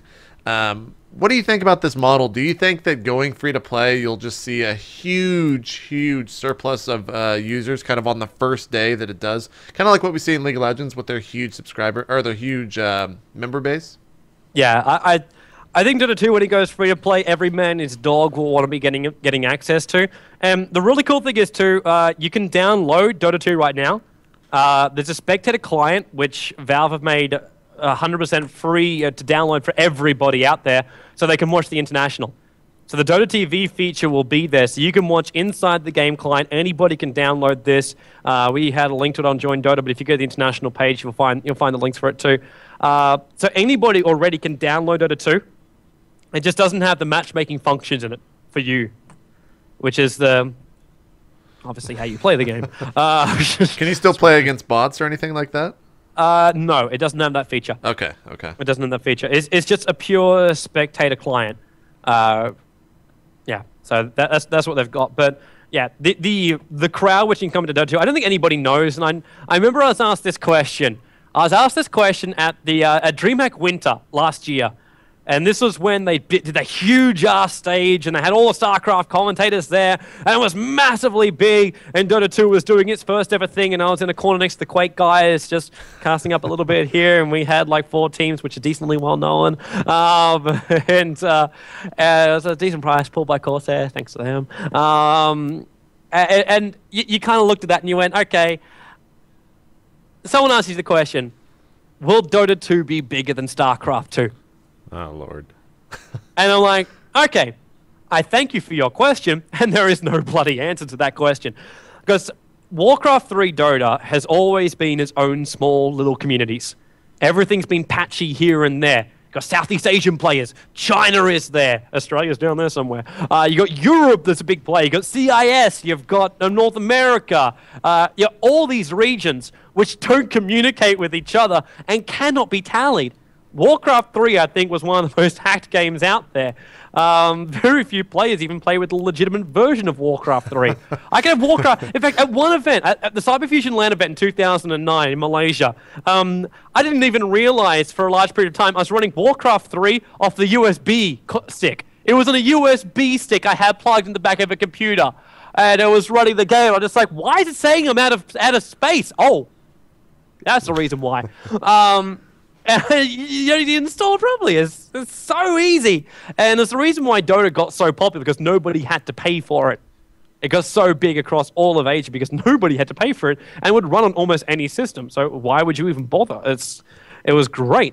But my point is, we could never tally how big it is. You could always say this amount of millions of people would download the new version of the Dota map every single time. And that was our only real counter to say really how much is being done. But there was mirrors with Warcraft 3 for guys who have played it. You connect into a game and you can download from the host. There's no way in all of history of Dota 1 that you could give a proper number on the size of the community. And now you have to have Steam to play Dota 2. And we're going to see that number. So the number could skyrocket through the roof. We're already beating every single game on the Steam network. Nobody plays any other game more than Dota 2 right now, and it's in closed beta. It's ridiculous. It's absolutely ridiculous. And the numbers which we will see for Dota 2, no one can predict, but they're going to be big. I just want to prepare people for that. They are going to actually be really, really big. And the more people that play it, the more people that watch it. It's the reason why I think League of Legends has such a big following for their live streams, because people play the game so they understand what happens in the game. Most people will watch a game in Dota and they'll go, what the hell is this ability? I don't understand what this animation is supposed to mean to me. But you'll play the game and you'll 100% understand it. Uh-huh. And that level of understanding is kind of required to watch it. Like the first time I ever watched a game of StarCraft 2, I'm just like, I have no idea what's going on here. It's, what the hell is that big thing with legs, and why is laser beams coming out of its eyes? And why is everything dying? You wouldn't know until you understood that, you got to have your armor immortals, you got to have your Colossus at the back, Zealots for the front line, and then your Stalkers maneuverable. They can blink. Oh, great. All this kind of stuff you learn over time so you can understand the game. And this was something which I know I was kind of, I know Sir Scoots was rather vocal about it. Shout out to Sir Scoots, who's on this next week. He was like, at the first international, when I commentate, because I was the only English commentator at the first international, this time around we've got 3 pairs of English commentators, so we can all save our voices, which I kind of feel depressed about too, because I want to cast every single game. Yeah, it's we weren't tutorial based at all. We didn't go through and say, this hero has this ability, this ability, this ability, and this ability. Because you're doing that for 10 different heroes, and during the first 5 to 10 minutes of the game is one of the most crucial points of the game. So you can't really do that. There's a level for spectators to understand the game before they can watch the game. You can't always... You can, to an extent, learn on the fly, but you cannot be frustrated while you're doing that. And a commentator can't always dull himself down to do that, especially when you're casting teams at the level of the international. So it's a horrible, horrible situation, but it really requires people to be proactive to learn the game before they start to watch it, or play the game. Like I said before, play against bots. You'll actually learn a lot. Just handle a hero, and you'll know what we're talking about. Now, comparing Dota 1 and Dota 2, you mentioned that the Chinese players were reluctant to switch over. Is it kind of similar what happened to the Counter-Strike scene with 1.6 and Source, or is pretty much everyone shifted over and there's not 2 separate communities at this point? It's... Counter-Strike 1.6 and Source was different because people had a very outspoken view about the difference of the games. One was obviously better than the other. You're either a 1.6 man or a Source man. I learned that very early on. When I used a Counter-Strike Source name in a 1.6 broadcast. Not the best time ever! Yeah. But it's... But for Dota 2, it was easier because we had a bridge. The current developer of the Warcraft 3 version of Dota is a guy called Ice Frog. And he is now employed by Valve. And he is basically the forerunner. There is no one head honcho at Valve. That's not the way the Valve structure is designed or works. But he's obviously one of those men that does a lot, and everyone looks to him. And he's that member of the community that people, if he moved, people would move. Because they can see the bridge there. And they know it's the same game. It's the same game on a new engine which gives us all the features we always wanted, which we couldn't get on Warcraft 3 because the engine was limited.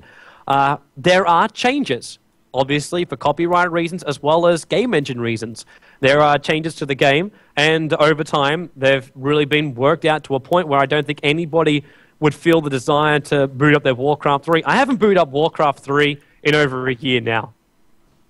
I have not booted it up in over a year.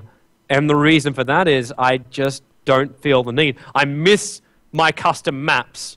Greatly, I miss my custom maps. And I cannot wait until Valve implements that. But I play StarCraft 2 custom maps to keep me going in the meantime. Shout out to Wheaton, his show, for introducing me to new ones. But yeah, it's... China has an industry behind it. And to leave the industry, you couldn't play both games because they were different in feel, the way you go between the shop system and all this kind of stuff. It was different. And you couldn't play both at the same time while still being at the top level of your game. So it did kind of create a division. And it was a division which a lot of us were very, very concerned about. Europe and America switched very, very fast. Like, I don't think there was any hesitation in the switch, especially after a big brand called Dota League shut down. Which it was a big, big hub for a lot of Europeans. It got shut down, and Warcraft 3 Dota kind of just like fell by the wayside because no one wanted to play on Battle.net. And it just like, well, what's the point? And then there was Dota-licious, which appeared, which was then bought out by ESL. And now they use that system for their League of Legends tournaments. Which I thought was rather ironic. Yeah, definitely. But yeah, it's the Dota scene for Europe and America switched very, very fast. So we're used to it now. I would say we, living here in Europe. it's very comfortable for us. I don't think anybody really passes over their mind of even thinking about Dota 1 competitions. And China, there's not a lot of big competitions for them, and until their big leagues switch over, they won't 100% convert. But a lot of the Chinese teams realize they're failing in the last international. They got as far as they did because they had pure talent. And that is something which is always respected whenever you look at the Southeast Asia and Chinese teams. But they were not prepared. They had done no preparation whatsoever, which is a Chinese team's strength. It's any team's strength to prepare before you go in. It's like, oh, I'm not going to work out a counter 4 gate. Who cares? You need to work it out. And I think this is something which the Chinese have really woken up to. And I've even had teams, organizations come to me going, hey, so Dota 2 seems to be getting bigger because we're getting a lot of teams requesting us to switch our game from Dota 1 to Dota 2. And I'm like, well, that's a great thing to do because they want to prepare for the international. They want to be able to play this game. So these teams are really focusing themselves hard. And because all the top teams are being invited to the international, it's the transition which they need to make. And China is willing to make.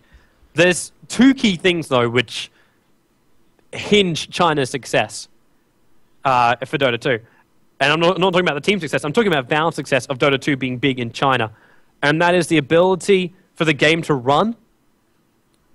And we're talking LAN network. Because most Chinese guys play in LAN cafes. Most people will not have a computer at home. I've actually been lucky enough to travel to China twice already. Going there for the World Expo and stuff with DYA. So I really learned how a lot of Chinese people do live.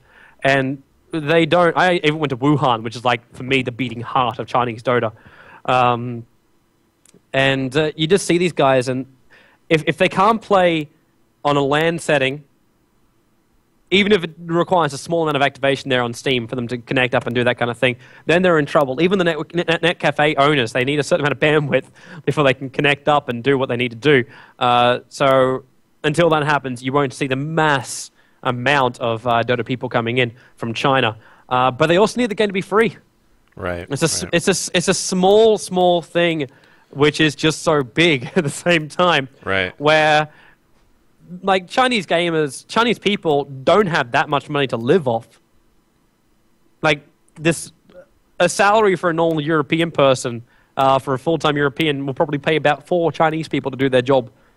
Gotta love that conversion rate. It actually used to be a lot better for people going into China, but Chinese dollar's getting a lot stronger. Not that I watched economics. All I know is every time I go into China, I got €1 for 14, and now it's 1 for 7. What's going on here? China, for the lying power. But yeah, it's China. China needs its community. It needs its public community to start playing the game, and then they will transition. Then they can have all their teams. Then they can have people practicing. Then China doesn't have to look outside of, like, the Chinese pro gamers don't have to look outside of China to find their competitive matchups. They can practice inside of China, and China can develop like it did before, as opposed to the way it is doing so now, which is most top Chinese teams playing up against some of the top Chinese teams, but most of the Southeast Asian teams as well. Yeah, and even they're stretching out to America and Europe just so they can find a competitive team to play against. That's something which China needs. They need the game. But the game's not at that point yet. The server capacity isn't right for it. And if you think about it, when this game goes free to play for everybody, available for everybody, not just by closed beta and by buying your starter pack, the server load is going to be intense. And you want to be able to have it so when you first get the game, you don't sit there for 30 minutes trying to look for an available server because the infrastructure is already done.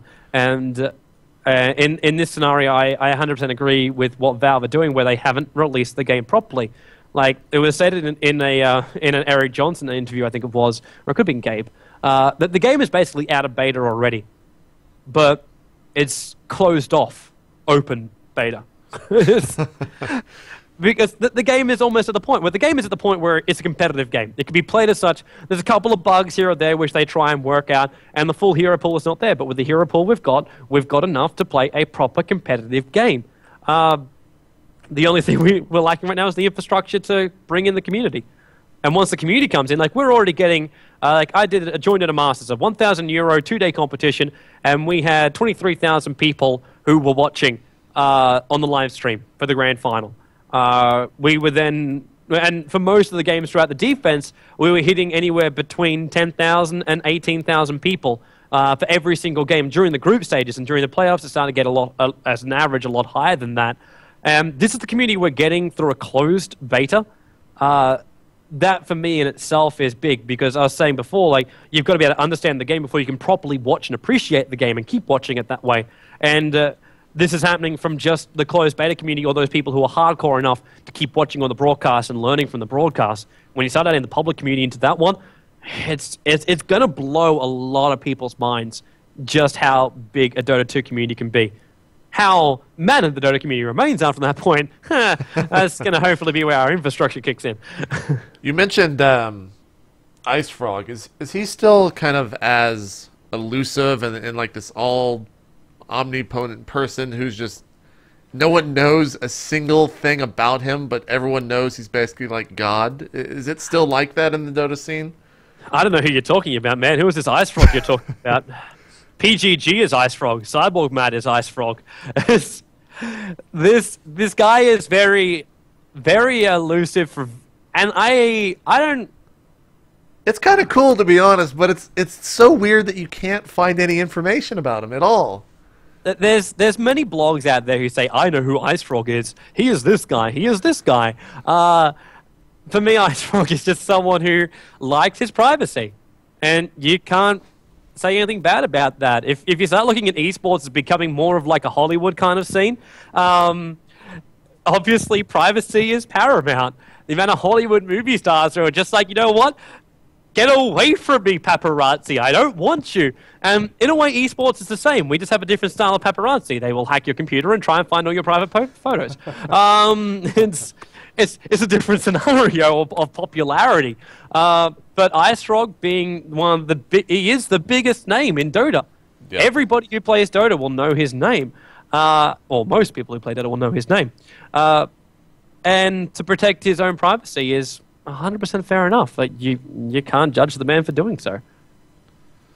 Now, going back to the community one last time of Dota, if there was one thing, or if a Dota 2 fan, I know a lot of people, at least on the Reddit community, I felt like the sense was, everyone had this feeling that they want to grow the scene, they want to introduce people more to the scene, but a lot of people just don't know how. What would you recommend as the best way to get people into Dota 2? Play with friends. Don't play alone. It's the best way to get into the scene. If you have a friend you want to bring in, always just stick with them. You've got to have a buddy when you first enter the world of Dota. And that's going to be the way the scene will grow. Someone mentions it to somebody else, and then they'll start playing. And they'll play with that person. Then you make a new friend. Find a random friend somewhere in the world of Dota. Go into a random chat and say, I'm looking for someone to be my matchmaking buddy. And you go from there. It's the easiest way to get into Dota. The most stablest way to get into Dota, and the only way to keep your sanity when you first arrive.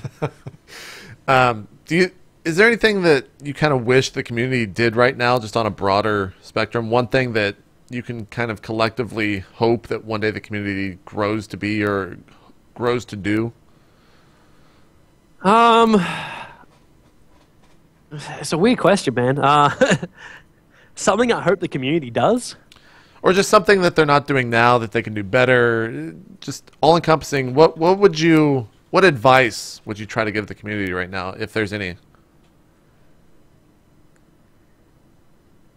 It's difficult to say the Dota community needs to improve on a lot of things. Maybe just keep doing what they're doing? Only thing I would say is be nicer to the new people. Would be a big thing. The other thing I would also say is something which I hope does start to dissipate a lot. Because I know in a way I have said some things because I disagree with many decisions which have been done by other companies. And I have publicly said these things about League of Legends and Heroes of New Earth beforehand. But I think a lot of people, and this is something I hope they drop, some people are called what I call Dota loyalists. Dota loyalists are people who will, no matter what you tell them, they will tell you the Dota is better. The Dota has done it better. And that is the kind of view that I hope the community will drop. Because we don't need that. You've always got to be very analytical. You've got to be you got to judge yourself a lot and say our community is doing this right, our community isn't doing this right. Our game is balanced in this way, but it should be looking at this. I'm not saying let's look at what League of Legends did, let's look at what Heroes of New Earth did, and then just integrate it into our game, because obviously if they did it and people over there are saying it's right, then we should do it. And like, oh, no, don't do that. I'm saying just being able to have an open mind most of the time. I think a lot of people in Dota always close their mind off because we were always fighting the man. We were always fighting the man to get Dota shown to the world. Nobody was like, yeah, come on, let's put Dota on the main stage. DreamHack, I think, was the only one that really did it. And then Dota dropped out from there as well. And I don't know if you know this, but it's the reason why I had so much respect for DreamHack, especially the guys who run DreamHack. Because that winter that I was there, I told you, they asked me the question, will Dota 2 be bigger than StarCraft? Sure. They would have noticed that League of Legends had no presence at that DreamHack. Heroes of New Earth was there, Dota 2 was there. But Heroes of New Earth was there, and Dota 2 was there, but League of Legends was not. Because League of Legends wanted to buy their way into DreamHack. And everybody was talking about it at DreamHack. And it was a big controversial issue at the time of groups being bought out by companies and having these groups basically selling their souls to say, we will live off Riot money. We will live off the money that's coming directly from the developers because it's someone who's going to pay the bills. And you can't really judge the organizations too much for it because running anything in esports costs a lot of money. You would know that with the amount you were involved with MLG. Right. It's not a cheap thing to run. And a lot of sponsors won't pump a lot of money in because they're like, esports, what is this? I will give you $10,000. It's like, what's that going to buy? Absolutely nothing. That's our stage. Thanks. Great. Not even our stage. That's a cheap stage. That's 2 pieces of MDF put up together and maybe some paint to cover it up, and we'll put a black cloth at the back. Yeah, great. We've now just made our stage. But yeah, it was one thing which I was really impressed with for the DreamHack guys, that they stuck by their guns and they said esports comes first. The development's got to come first. You can't buy your way into these scenarios. Yeah, I was just really happy with that. I kind of lost my point again. It's all good. It's all good. It's all good. So let's move on and talk about Join Dota for just a little bit. You are part of this popular website. You actually, I believe, are one of the founders. Correct me if I'm wrong. Yeah, I can say I was one of the founders. The original concept for Join Dota was a web page dedicated to Dota 2, which was my live stream. Okay. that was the original concept. Okay. As I said before, it was the original version of Join Dota was saying when my next broadcast would be, having a Join Dota banner, and having my live stream embed on the page.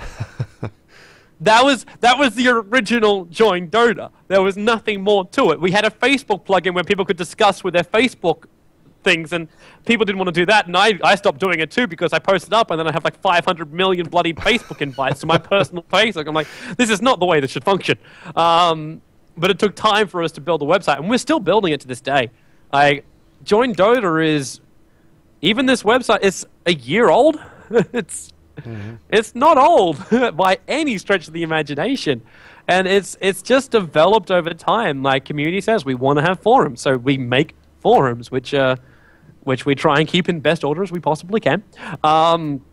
They wanted a news section, and we had guys like Rain as well as Carey, who really worked their ass off to make the news section what it was. Mr. Blue, Matt, Blue Knight, as well as Jay Walker. Those 3 guys do an amazing job. Rog, I can't say his full name because I can't pronounce it correctly, so I won't try it. But all these news guys, they work their asses off to really make Join Dota a hub that not only the community's proud of, but we're proud of creating. So it's the reason why we're really looking to develop so many different features on the website that people can go, you know what, it's not just to click there and find Toby's stream anymore. I can find what I need. I can get my taste of my daily dose of Dota 2, which is our catchphrase. What's your day-to-day role with the website? My day-to-day role with the Everything? website, it's a broad kind of overview thing. Like, you have the project manager, Mooseman, who's in charge of basically everything. You've got Holy Master, who takes care of all of our tournaments. You've got our news staff, who I mentioned their names before, who take care of the news. You got Short and his boys, who take care of our match ticker. And then you got me, who just flits between them all and just tries to do what I can. Obviously, broadcasting is my key thing, and I can't. I realize this too. I can't take on a more active role in the news, in the match ticker, and all of this kind of stuff because sometimes, like, I broadcast for, I think it was actually 28 days straight. I broadcast, and that drains you pretty badly. Absolutely. And you just don't have time to do it. Like, I want to update my match ticker, but I'm like preparing and doing streaming and broadcasting. Any streamer that's out there, and you should know yourself as well, setting up a live stream and running a live stream and keeping a live stream running is not easy to do at all. And making sure it's always working properly doesn't always happen. Things will crash. Things go wrong, always. So this is just something which it just takes so much of your focus. And then you go home and you're like, damn it, just sleep. And your brain won't shut down after a broadcast because it's just like whirring at 5 million miles per hour. You're like, ah! Oh, man. I've had a lot of those feelings in the early morning. It's the reason why I don't sleep so well. But yeah, I couldn't take a more active kind of role. But I try and be as involved as possible and try and be as involved in so many areas because for me, Join Dota means so much that I can never really see myself leaving it. I still want to do other games. Like, I really still want to do other games. Like, I don't know if people know, but back in Australia, like, I cast StarCraft too. I cast a lot of Call of Duty. I cast Battlefield. I even did Counter-Strike with Pandan. Shout out to him. Like, I did a lot of other games. I even cast Halo at LAN events. Go figure. This is just something that I like doing. But Join Dota for me is a special project, and it's something which I really want to succeed. And for me, there's a level of dedication you've got to have to make something succeed. Especially when a lot of people do see me as the face of Join Dota, which there's so many people that do stuff below and around me and above me that it's just, yeah, I'm the face, but I'm not doing a lot of the work. There's a lot of other people that do that. Has that been successful in your eyes? Join Dota? Yes. Not as successful as I want it to be because we're lacking a lot. There's a lot of features missing from Join Dota. There's a lot which we don't bring to the community, which I would really like to see happen. And we are working on it. But like all things, it takes time. And in a company like this, there's a lot of other projects going on as well. And that means that we do have to sit and take our turn sometimes for development to happen. Like our coder has been at LAN events. He was at Gamescom, and now he's off to Assembly as well. Not Assembly. That big LAN event in Berlin. Can't remember it. Yeah, you got me, man. I was about to throw out PAX, but that's not it. No, it's not definitely not PAX. It's definitely not PAX. It's like the university LAN thing. I just can't think of the name of it off the top of my head. But yeah, he's off at that too. So, and our coding basically grinds to a halt at that point. So there's a certain amount we want to do, but we can't do it yet. The time needs to be available for the people who do the coding and look after our systems. Campus party. There we go. Yeah, see, one of your guys knows about it. Adabisi. There you go. Campus party. So he's there doing tech work for that. So it's difficult. It's difficult to keep things moving when you really want it to.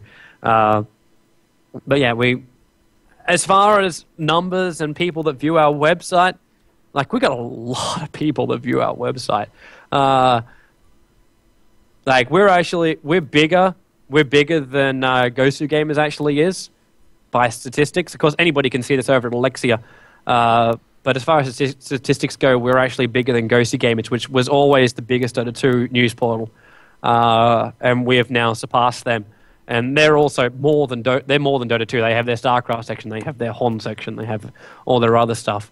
So yeah, we probably would have surpassed them a little bit earlier if we got a lot more of our features done. But a lot of it takes time, it takes effort, and it takes resources, which, yeah, sometimes a split. What's next for the website? Do you guys have any tools coming out? Any new features? Any big things that you can at least talk our about? match ticker is getting a big redo. So we'll have a lot more features in our match ticker, which right now is a click on, see the names of the teams, the bet, and the result. It's basically our match ticker. So obviously, we're not too proud of that one. But there's some big changes coming in for our match ticker.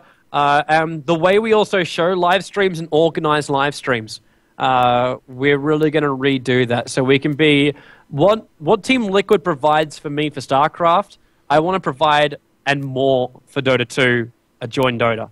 So awesome. That's something which I'm really banging the drum right now over here to try and get done as soon as possible. So sure. As far as keeping up with every single coverage and to be able to just keep the whole Dota 2 scene in check, that's something we want to try and make it like the one-stop shop to do.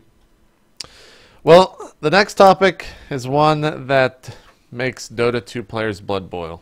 Of course, I'm talking about League of Legends, guys. First off, Toby, kind of an open question, but what are your own thoughts on League of Legends? Whenever anybody asks me about League of Legends, I normally will say League of Legends as a public game is actually fun to play if I don't care what I'm doing. Have you ever played it yourself? Yes. Okay. I've actually played it a lot. I don't like judging things which I haven't tried. It's like, oh, I hate chicken soup, but I've never had chicken soup. Like it's not something I would do.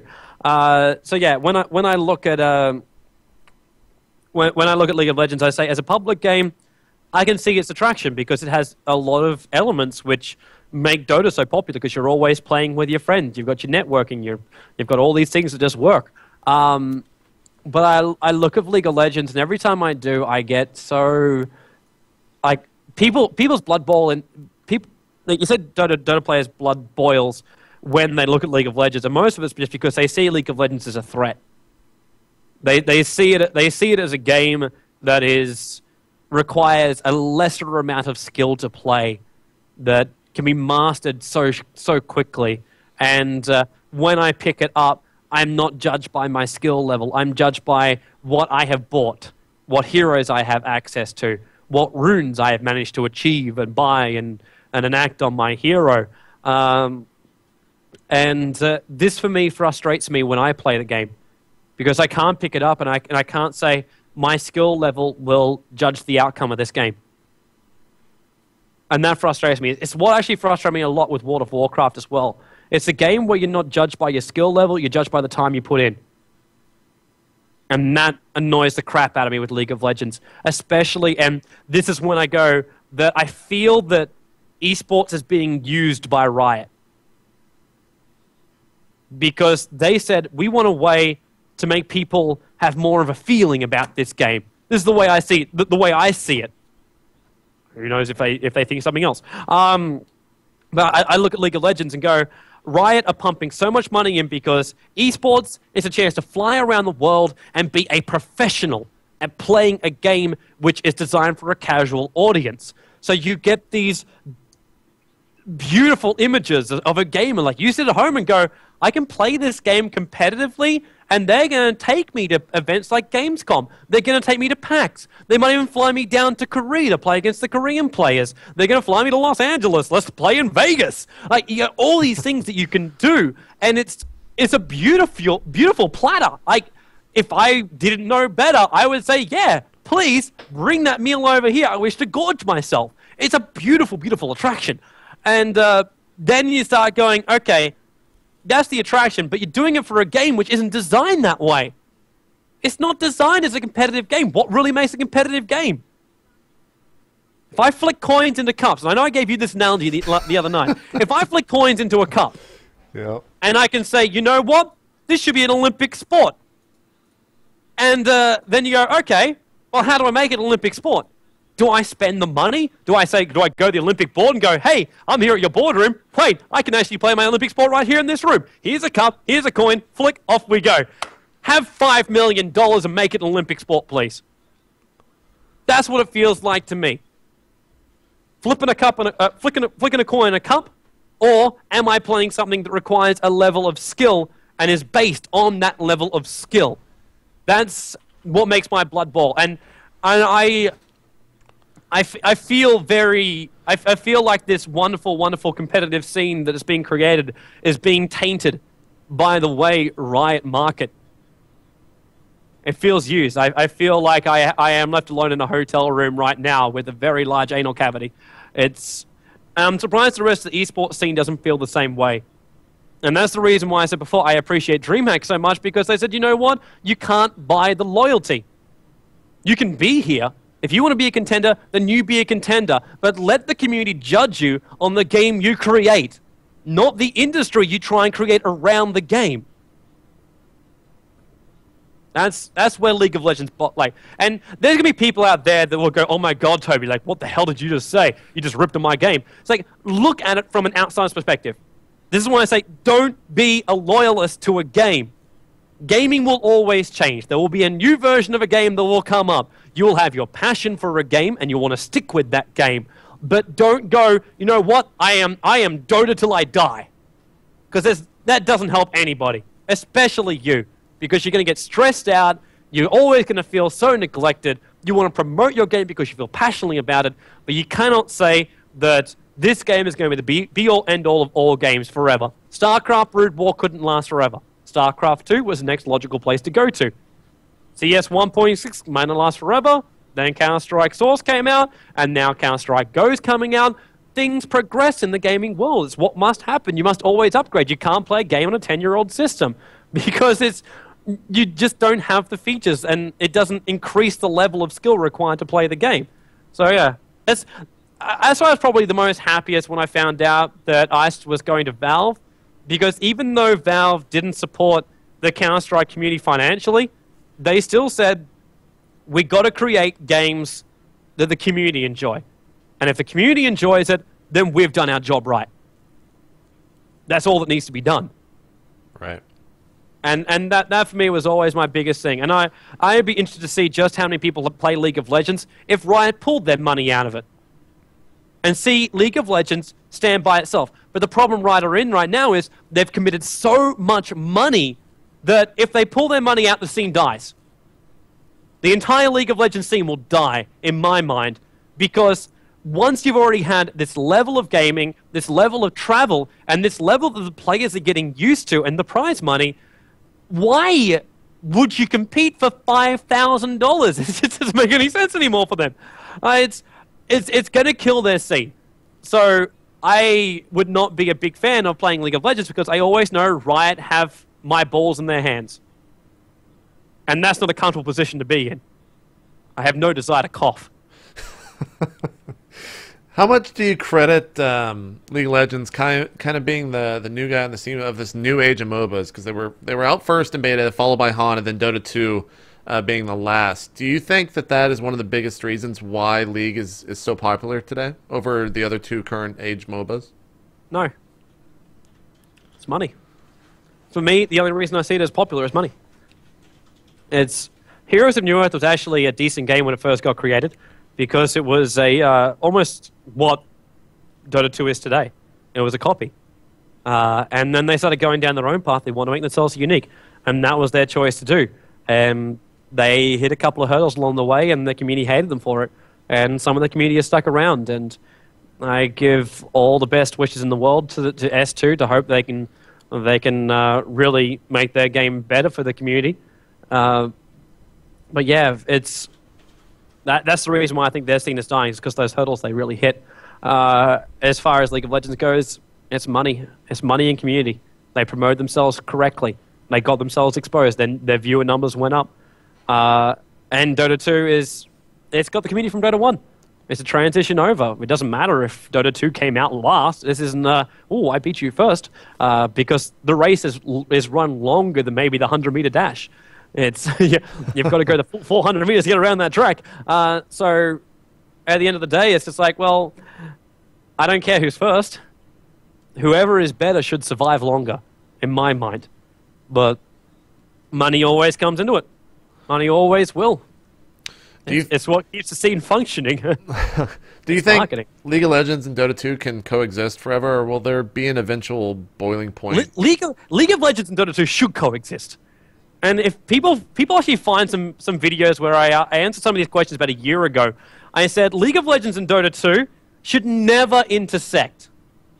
League of Legends is a fantastic game for the community, competitive game. It takes elements of World of Warcraft, a lot of the addictive elements of World of Warcraft, and throws it into the Dota genre. And then you got Dota 2, which is the competitive side of things. You can have fun in your pub games, but most of the time people are still focused. They're still pretty, this is what we should be doing. So in that regard, the two should never have crossed. Dota 2 goes on its competitive way. League of Legends goes on its casual pub. Everybody has fun as a community way. But League of Legends swerved. And it's bumping Dota 2 right now. And because of that, the communities have this whole, would you mind not ramming me kind of reaction. It's two lines that could have run very, very parallel. But Riot saw a way of buying their way into a community which their game was not designed for. And I don't actually know what Pendragon is 100% thinking. Because he was a Dota guy. He was an original Dota guy. Dota split in multiple ways. If you guys can read up history of Dota. Yeah, it's very interesting, by the way. I definitely go tell people to do that. Well, even the history of Dota, it's funny to know where it all comes from. But it was a competitive angle which sprouted off from IceFrog. So he kept with Dota 1. And then Dota 2 came along, and that's the progression of that. And then there was this offshoot where it wanted to become a casual game. And that was the original offshoot. That was, by the looks of the original League of Legends, the original concept. Right. And then some marketing guy, as every marketing guy does, go, I got an idea. I'll make it an esport. Great, fantastic. Let's go do that. And then back this direction again. So the original split makes no sense. But it's created two different games. Yeah. I've got parallel lines going through my head right now with crisscrosses. My last question on League of Legends, because a lot of them I think you've answered already, but you mentioned the players, specifically ones around Berlin, saying they're pretty much playing for money at this point. Do you know, kind of in a broader spectrum, how the professional players feel about League of Legends? No, not really. See, most of the time I talk with these guys, it's a very kind of casual conversation of we're down at the local donor store having a beer kind of conversation. I'm not there going, please tell me the story of League of Legends. I really want to know how the community is sitting right now. Because it makes no difference to me whatsoever. Okay. And it's like me following the Heroes New Earth scene anymore. It's not a scene which I'm involved in or have a desire to be involved in. All right, well, let's move on to talk about casting, specifically your casting. To the average StarCraft 2 fanatic, how would you describe your style of casting? My style of casting is an entertaining style of casting. That's all I really like to do. I'm an entertainer by heart. I grew up on the stage. I like people to enjoy watching my cast. If people leave my cast and they're feeling depressed, then it's either because their most favorite team is lost or I didn't do my job right. And that's the way I see it. So I always see myself as a big entertainer. I always loved Tasteless for that as well.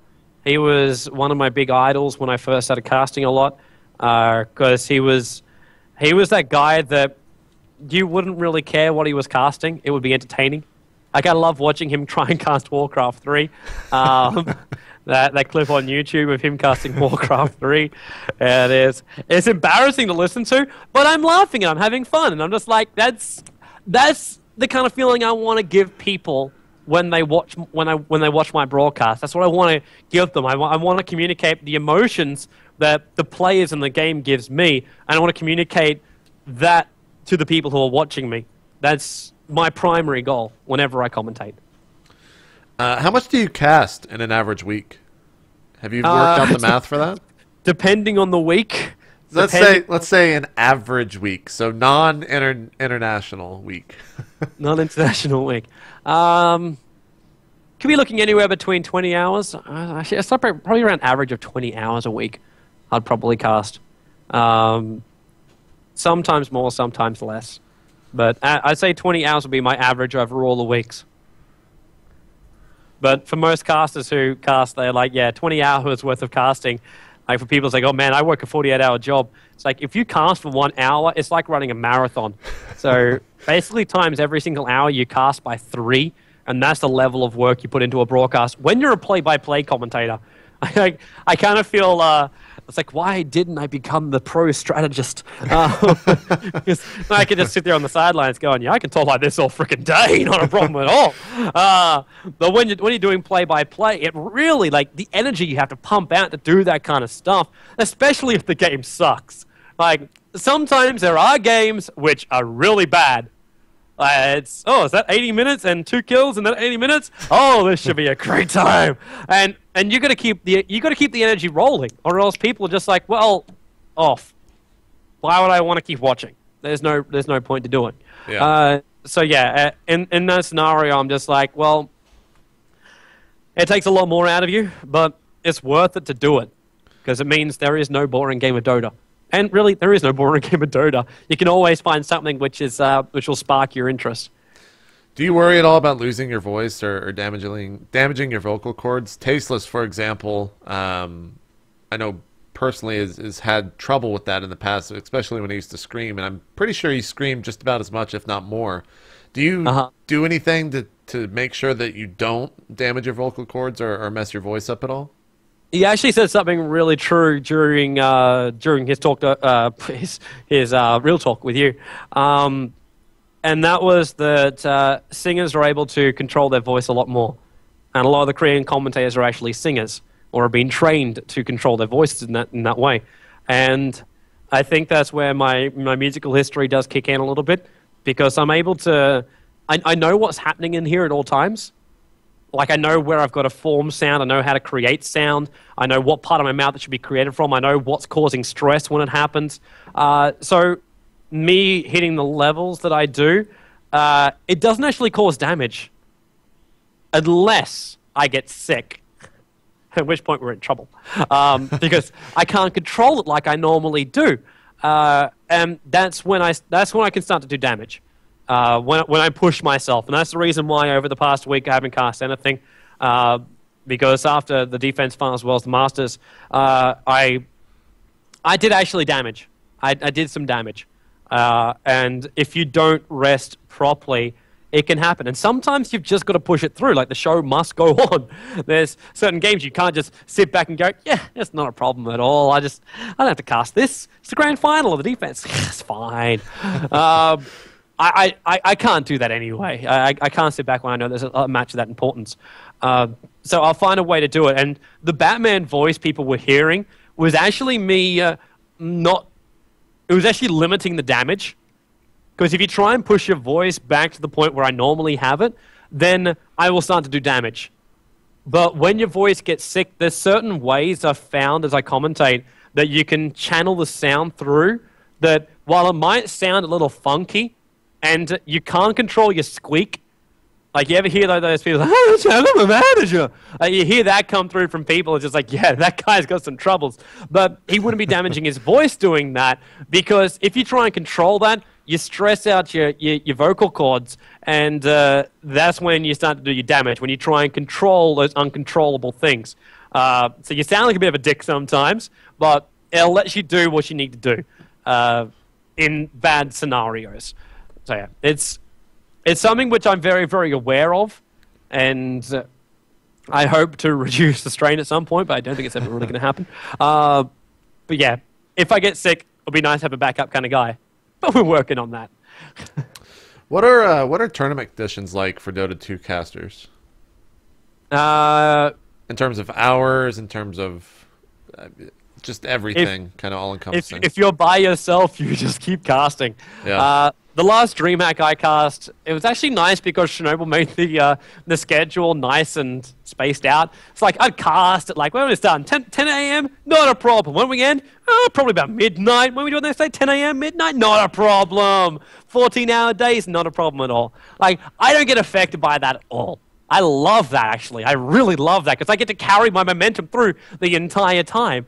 But like this international, there's 3 teams of casters, and we're all going to leapfrog. So we're all taking it in turns to do it. So nobody should split their voice apart during the event, which is actually cool. But I'm kind of nostalgic, and I like to keep the momentum going. And I also have this overwhelming desire to cast every single game I'm watching. Well, you can just start casting from the crowd. It's okay. I like coming there, you know, those people who do the tours around different places, a little speaker box on the side. It's like, all right, guys, you've currently got AC and Dragon up on the base stage, but come on down. This is going to be great. Yeah, that'll be hilarious, man. That'll be hilarious. I'm not doing that to AC and Draskell. They're actually really nice guys. Actually, I haven't talked to Draskell. I know AC is. He's cool. He's a cool bloke. But yeah, the casting editions are generally pretty long, but it's kind of the same at any LAN event you go to, unless the organizers are really putting the cash into the commentator side. Like, frickin' DreamHack Winter, they had 3 different casting pairs. DreamHack Summer, they had 2 different casting pairs. There's a lot of matches for them to cover. I don't think they ever really stopped, but that's kind of the life we live in right now. Yeah. Well, let's talk about the international now. Can you kind of give a brief rundown of the event? I think a lot of the people here watching are from the Dota scene, but I know a lot of people watching it through VOD or maybe right now will be from the StarCraft 2 scene and maybe not know that much about the event. So just a quick rundown, kind of what to expect from the event, why it's so important, and maybe a little bit about not every team, but some of the big teams going there. As far as the international goes, the international is obviously important because the Carter is the biggest prize pool ever, and it's the only time which we really bring in teams from all around the world to play at one location. So there's no ping difference, there's nothing like that. There was the old phrase, if it doesn't happen on land, it didn't happen. So this is always one of those things that just means so much, and for these teams to come in, doesn't matter about their sponsor. Oh, a sponsor can't get cash. Valve pay all their expenses. They pay for their flights. They pay for their accommodation. They take care of all of this kind of stuff. And that, for me, is the biggest thing. It's like a reward to the teams that really stick it out and are going to be the best teams at that time. So that's, for us, it's Valve's gift to the community, and that's the reason why it kind of makes it important. As far as the teams which are going, obviously, most people will know the name Na'Vi.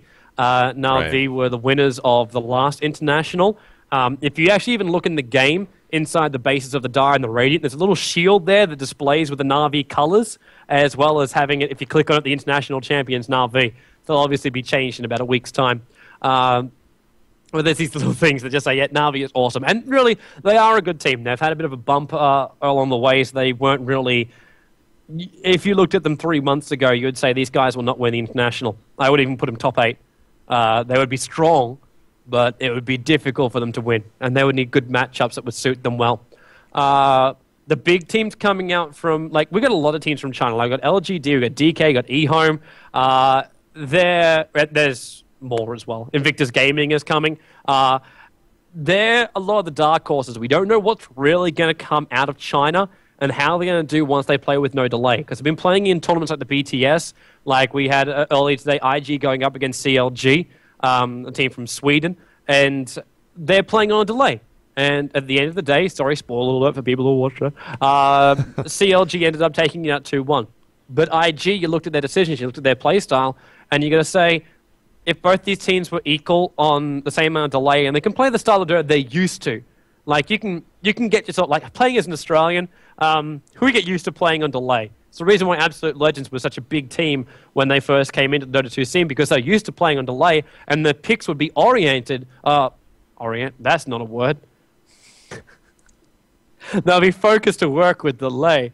So yeah, and this is what their style was, and people were having to get used to this, playing on delay, and their picks work so much better than ours. So actually playing with no delay changes the way you play different heroes. There's a reason why Dendy no longer plays Pudge.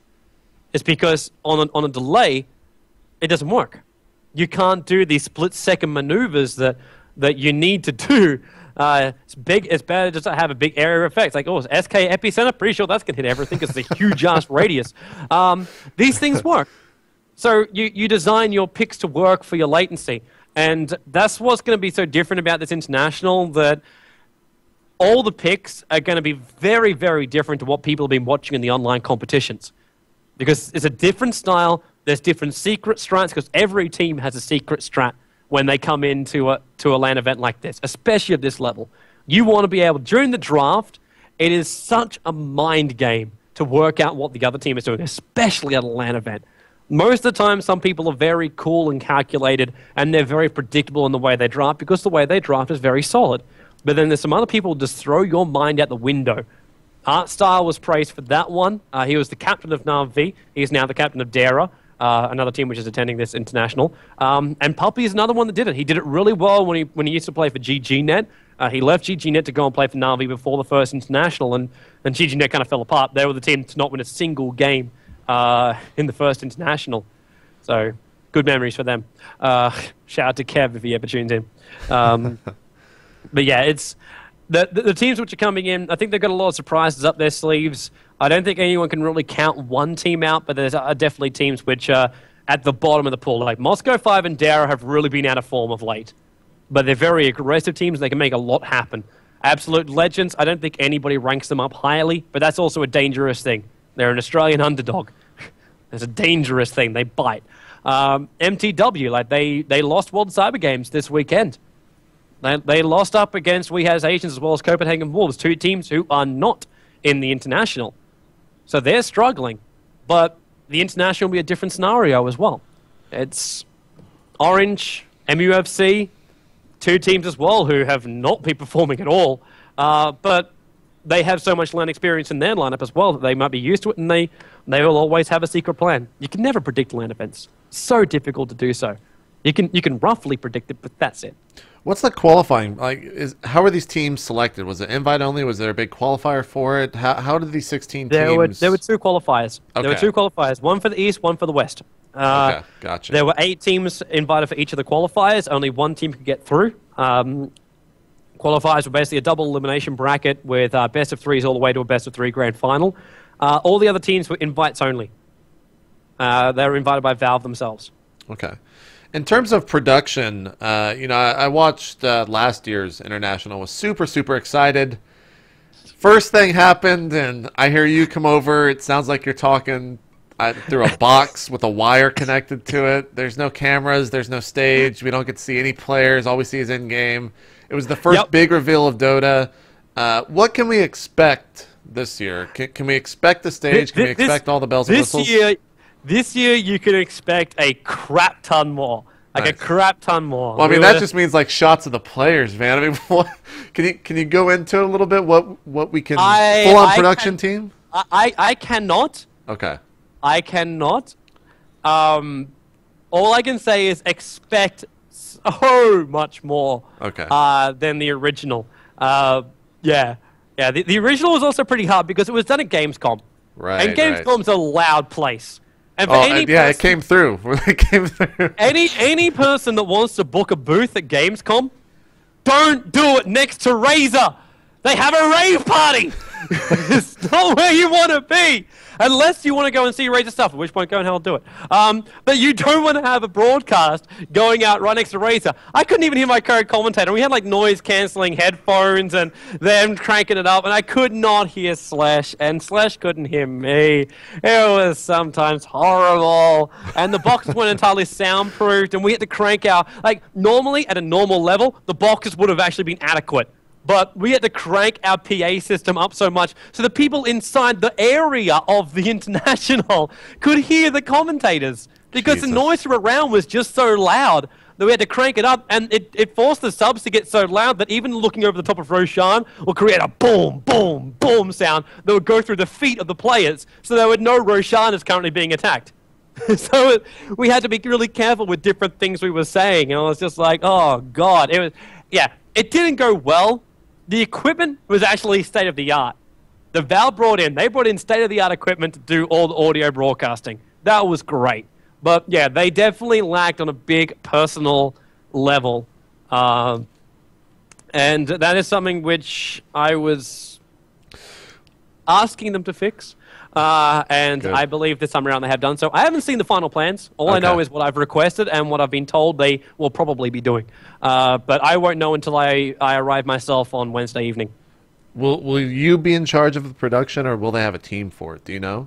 I am definitely not in charge of the production. Okay. I just don't want you to have to be the one that runs the stream and everything. And that was no. As far as I'm aware, all we do is just sit down, watch the game, and off we go. Awesome. Awesome. That's basically it. That's what I've been told. No, that's everything else has been taken care of. I have been told. Okay. All right. Well, I don't want to ask you about the Chinese teams or anything. I'll let Rod on Live on 3 do all that fluff because I'm sure you're going to go on there. Do you feel the snappage? I do. Do you feel the snappage? That was worse than a fuck slasher. That was worse. Me and Rod are good friends. It's okay. It's okay. That's a bastardizing of slasher. One last thought on the International. Just tell people where they can check it out, when it starts, and all that stuff. The International, you can find it over on the International website, which is Dota 2's website. Let me actually just find a link to that. You can find the links from joindota.com. It's actually really easy to find from there. We're going to have ourselves a special coverage page set up so everybody can follow everything, every live stream, every blog, everything. We're going to put everything on this one page for everybody to see. But you can go to dota2.com, and that'll send you to the International website. You'll find the live stream. The primary one for the main stage will be available there. For the group stages, which actually start, they're split into 2 different parts. The teams, most of them are already on their way or will be arriving. They'll play from Sunday to Tuesday. The group stage is in the Valve offices. Oh, wow. So they're decked out a floor in the Valve offices, and that's where the group stages will be taking place. Media are not allowed to be there for that period of time. Okay. So all the commentators will be broadcasting out from our own studio. So my live stream, you'll find it at joindota.com. But where I am right now is where I cast the group stages from. We then finish, I have a shower, I jump on a plane. That's basically what's going to happen. So yeah, the group stages will be done from then, and then we'll be in a place called Benerol Hall in Seattle. It's in downtown Seattle. And it's basically 2 blocks from PAX. Oh, that's awesome. Yeah, you guys are already sold out too, right? The venue's already sold out? Yeah, all the Dota tickets are sold out for the event, but there will be walk-in space, I believe. It's the seating which is reserved. Okay. It was something when they first told me about the tickets, and like people want to buy tickets, like, okay, you kind of got to add a sum to it, so not everybody goes, I'll buy a ticket, and they just never turn up. So for people who are flying in from overseas, they're supposed to buy a Dota 2 ticket, or from anywhere outside, they can buy a ticket, so they know they'll have a seat when they arrive. But I believe there will be walk-in space as well for people who do want to just turn up and just rock in. But yeah, you can find the live streams online, their website or Join Dota. We'll actually collate every single live stream over on Join Dota, and there's streams going out in Chinese, Russian, as well as English. Now, one of the big things, too, is the spectator client's free to everyone else. Will you guys be pumping the audio from all of those streams into that client? Yes. Awesome. Awesome. Yeah. That should be incredibly huge. And the audio quality, as compared to last year, is a lot better. It's a lot better? Awesome. Yeah, it's the conversation we're having right now, you'd probably say the audio quality will be the same. Or glad to hear similar. Similar. It'll depend on the input. It'll depend on a lot of different things. Okay. But it's similar, if not just a little bit below Skype quality audio. So, yeah, they've really buffed it up. The only thing I'm worried about is the Dota TV servers being able to handle it. Yeah. Because everybody can download the... have those peaked out before? Because, I mean, I remember when they first introduced them, and then they uncapped them, and it was like 2,500 is what I saw, but that was months ago, so... We broke... actually, I think we ended up having 14,000 people watching. We had a free weekend for the defense, and we had a pretty decent game on the Friday night. And we had, on that match, I think we had 23,000 on the live stream, and it was about 18,000 people watching through Dota TV. Wow. But now that this thing is free to download, I'm pretty sure most of China will be downloading it. Yeah. That'll be awesome to see, to be honest.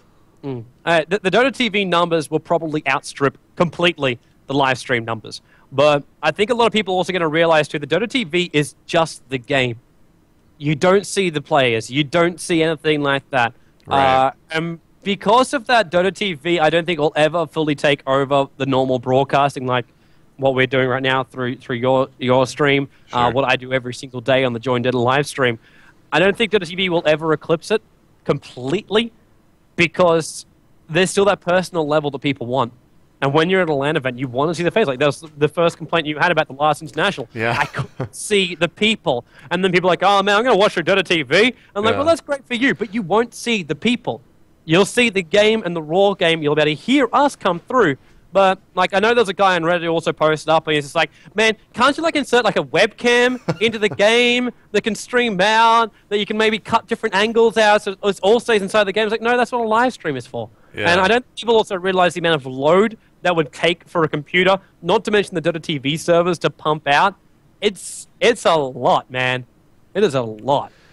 Yeah, the reason that I brought up the photo thing is, was there ever a video or a picture of any quality that came out? Because at the time, the first international was the biggest prize, I think. Maybe there was a fatality, or maybe that MTV tournament, the Painkiller tournament, might have been bigger. But it was a huge prize pool, and we never got to see the players react to winning or to get that check. Did anything ever come out from that? Was there ever a picture or a video of it? You've actually got two things I can instantly link you to, and the first one being Join Dota. Okay. It's the beautiful thing about Mooseman. He's our project manager, but he's also a trained cameraman. So all of our stuff that came out, when you see us do our video blogs, which you can find as well, we kind of stopped doing it after day 4. Or we just had to cut it down a lot more because I was getting so exhausted. It was a lot of games over a long amount of time, and I wasn't sleeping well at night. That didn't really help. But yeah, we did some video blogs, and if you check out our facebook.com/joindota, you can see the international pictures available there as well.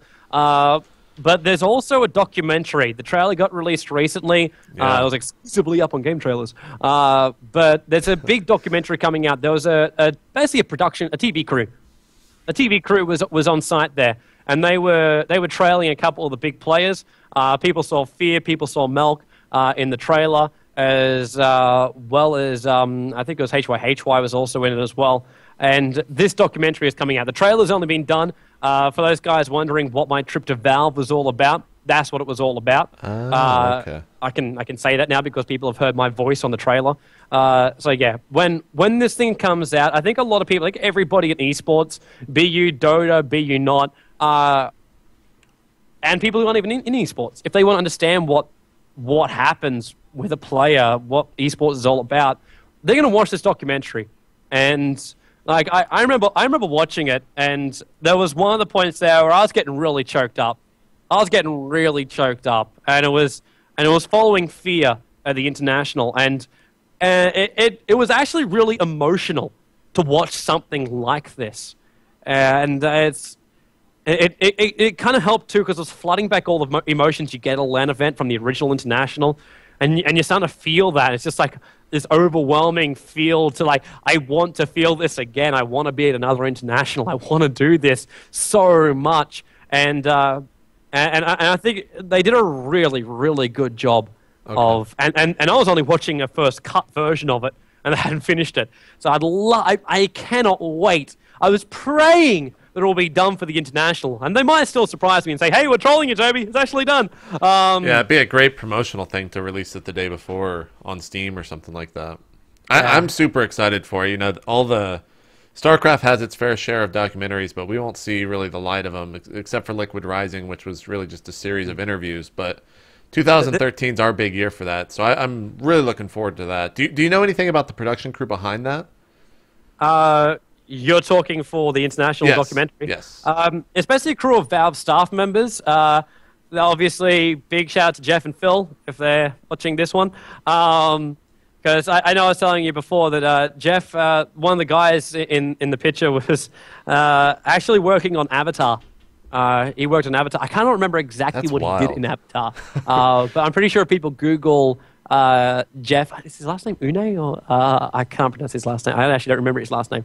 But if you look for a Jeff that worked on the camera team for Avatar, he's actually one of the guys that did that, and he's one of the big guys who's quarterbacking a lot of the documentary. But they're all really like you always fear when you go to a developer. It's like, these guys are the guys who create my game that I dedicate so much time to. What if I hate them? Right. What if they're really horrible, horrible people? And I didn't meet a single person I wouldn't instantly say, I would love you being my best friend. They were great people. Did you meet Gabe? I am. Actually, I met Gabe at the first international. Okay. Gabe wasn't there when I was there. Gabe was when I was there was around the same time as Gabe made that wonderful interview. I remember I woke up one morning, I looked at joindota.com, and there was this thing saying Dota 2 will be free to play, confirmed an interview, and we're like, what? What's going on? I never told me about this. I rocked up at the Valve offices that morning, and they're like, yeah, Gabe pulled a Gabe. He just said something because he felt like saying it. They weren't really going to release it at that time. It was like the free-to-play model was going to be what they were going to use for it all. I was like, yeah, so that happened. That happened. But I'd never met him. Just like also for the guys out there, I've never met IceRog. Well, no one has. He doesn't exist. I hope this international I do get to meet him. But when I was there, he was at a wedding. Or I can say his computer was shut down for that period. Maybe you shouldn't have even said that, man. IceFrog was deactivated for that period. Because IceFrog isn't a real person. Exactly. There's no picture, there's no proof, which means he's actually a series of server hubs which answer questions randomly on Skype and Steam. Maybe you can be the guy, Toby, to uncover IceFrog. Take a quick snapshot of him when you go to the offices. I'd never do that, man. I'd never do that. If a guy wants privacy, the guy's entitled to it. That's funny. As opposed to us people who put our faces on cameras every single day. It's like, great. Right. We should start wearing masks. We can't hide. Yeah, I'm going to walk around like it's Steve Falk. That'd be great. No, I didn't meet Gabe, but I had great chats with. I had a good chat with Eric Johnson. Yeah, met him. As well as Finol, who's a crazy guy. But yeah. I had a great time with them, Zoid, and the rest of the guys who took me out for a sloppy Joe. Sloppy Joe. I said, you ever go to a different country? It's like, so what am I going to eat? I'm like, okay, well, I'm in America. Normally I could get this here in Germany, so I'm going to have something that's really American. So my entire menu when I was in America was just based on what sounded American. So I'm like, a sloppy Joe. That sounds American. And it's like, pick up a burger. I now know why it's called a Sloppy Joe. Yeah. Great, fantastic. Did you enjoy it? Did you enjoy your Sloppy Joe? It was really, really nice meat. I didn't enjoy the sloppiness of it. I didn't enjoy the sloppiness of it. I technically, probably not judging by the name, I should have been ready for that. But All right. Well, before we get to the subscriber questions, guys, it's going to be at the very end of the show. If you have a question for Toby, feel free to subscribe. It'll also get you access to all of the other Real Talks here for this month, including Sir Scooch, which will be next Tuesday. But I do have a couple of final questions. And do you have anything big coming up besides the International? Are you casting any other events or any other new projects? I heard about you posted about a potentially new podcast. Yes. I'm actually going to start my own talk show. It will be starting. I've been promising this for a couple of months now. But I'll be starting up a new talk show. It'll be coming up. It should be every Tuesday night, probably about 10 or 9 CEST at night. And so, yeah, it'll be with myself and Puppy. We are both locked in already to do this. And I'll either have Syndran or Malk as my offsider, if Cinder can ever decide if he wants to do it or not. So yeah, we'll be doing a very it's a very focus on topic show. Like, I don't want to do a show where it's just like, yeah, so we're going to now read off a list and read you every single result for the last couple of things in Dota. You can do that by looking at Join Dota. You don't need us to sit there for an entire hour and read you this information. So it's talking about the things which are important to Dota 2. So we're going to keep it pretty focused, pretty on topic. And my biggest thing was finding people that would actually have opinions that really matter, that the community respect. That's what I was looking at. That's the reason why I've been ecstatic that Puppy has agreed to do this, and I look forward to seeing if I get Cinder or Malk to do the other co-host slot. But yeah, they'll be starting up second week after the International. Okay, is when we're scheduled to do it. There's a couple of LAN events across Malaysia. We are talking to SMM right now, but of course with Dota 1, Dota 2, there are some complications with that. There's another LAN event in Malaysia as well. I'm hoping to also be at... Seems there's a storm outside, which is rather loud. I'm hoping to actually go to China at the end of this year, maybe even twice, for maybe G League. I'm hoping. We have been in talks with them, but for this first season, things just didn't go 100% right for it. So I hope to be down there for G League. There's also World Cyber Games Grand Final, which, for the first time ever, for all those other guys who've been beating their head against a brick wall saying, give us Warcraft 3 Dota as an official World Cyber Games title. They did it for Dota 2, finally. So I'm hoping to be down there at the Grand Final for that one, but we'll have to wait and see if World Cyber Games want me. But yeah, we'll have to wait and see for that one. DreamHack as ever. I always love DreamHack. I love DreamHack. So I'll be at DreamHack Winter this time around as well. But yeah, as far as my schedule goes, that's basically it. We are redoing the defense. They'll be starting up pretty shortly after the Masters, the Open. We're bringing both these back as well. So yeah, we've got a lot of competitions coming up for me to broadcast, and maybe some other fun stuff, which we also have planned, which I cannot talk about. But we do have some things which I think once the community finds out about it, they'll be really ecstatic about it all. Awesome. So yeah, I'm looking forward to actually being able to tell the world and get it 100% confirmed as well about a lot of that. All right, guys, we'll get your questions ready in the chat. The final question I have for you is the final question of any real talk, Toby. Define success, and using this definition of success, do you find yourself to be successful? I know you're going to ask this question because I've watched most of your real talks from before. For me, I don't consider myself as successful as I want to be yet. For me, I always, every couple of months, I will change what goals I want to achieve in life. And it means I will never be 100% successful. And I never want to be 100% successful. I always want to have something I strive towards. So for me, I'm not successful, and probably will never will be, but I will get better. There you go. All right, guys. Well, let's go ahead and start pasting those questions into the chat. In the meantime, Toby, thanks for coming on. I know it's been 2 hours and 30. You might beat James. Too Good might be dethroned today for the longest real talk if you answer questions for 40 minutes. All right, guys, 40 minutes worth of questions. Let's start now. But he's going to talk again. I'm going to have a 20-minute talk break, and we'll be back. Oh, God. So, guys, post them up in the chat, and I'll read them off to Toby, and we'll go ahead and get them answered. I think people are still formulating them. Are you excited about the international, man? Oh, yeah, of course. Yeah. Of course. I actually love to travel. I really do enjoy traveling. But I don't travel to see the sights. I travel for the events. And I get to meet up with all these people, which a lot of people I haven't seen in a very, very long time. Yeah. And I talk to a lot online. So I get to meet up with them. And I love the stage. I love the atmosphere. It's that kind of stuff which I don't know why people need drugs when you can just attend a LAN event. There you go. The cure for drugs. 8mm Spikes wants to know, what's your most memorable moment as a caster? Most memorable moment is still going to be World Cyber Games. 2008, I think it was. The first time I ever cast. That moment I was telling about earlier tonight. That's still my most memorable moment as a caster. And it's not because of the match. Like, so many people say, oh, what was your most favorite match? What was the best match you ever commentated? I'm like, I don't fucking remember. I don't remember this. Like, I cast so many matches that sometimes they just blur into one. It's very, very difficult because when you cast the way I do, you're always talking, you're always thinking what you're saying next, and you don't really have enough time to say, I'm going to retain what I just said and saw in the back of my head, because it's just like a of information, and you would instantly fill up.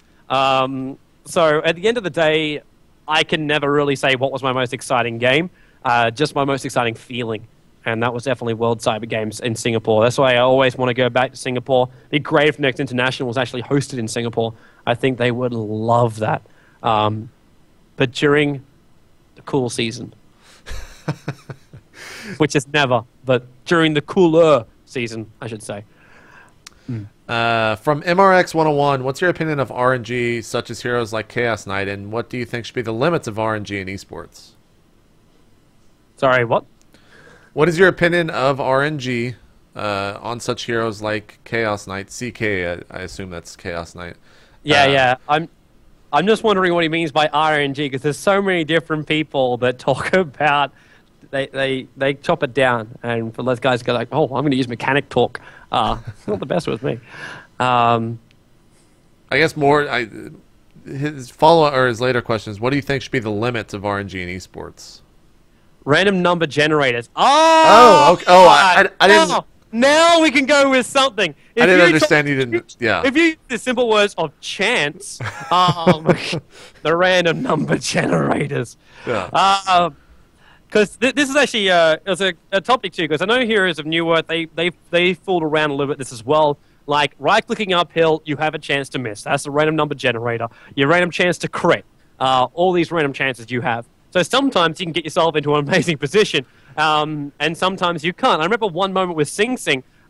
He had Kunkka, and he had himself a Daedalus and a Shadow Blade. And he's just like, you know what? If I hit my crit on this mid lane, I'm going to get myself a triple kill. If I don't, I'm dead and we lose the game. And sometimes people will go, okay, that's the point where you go, this comes down to chance. But it's also, I like chance. I really like the random number generators, which I'm now going to use that phrase. But I really enjoy having this element which isn't stable.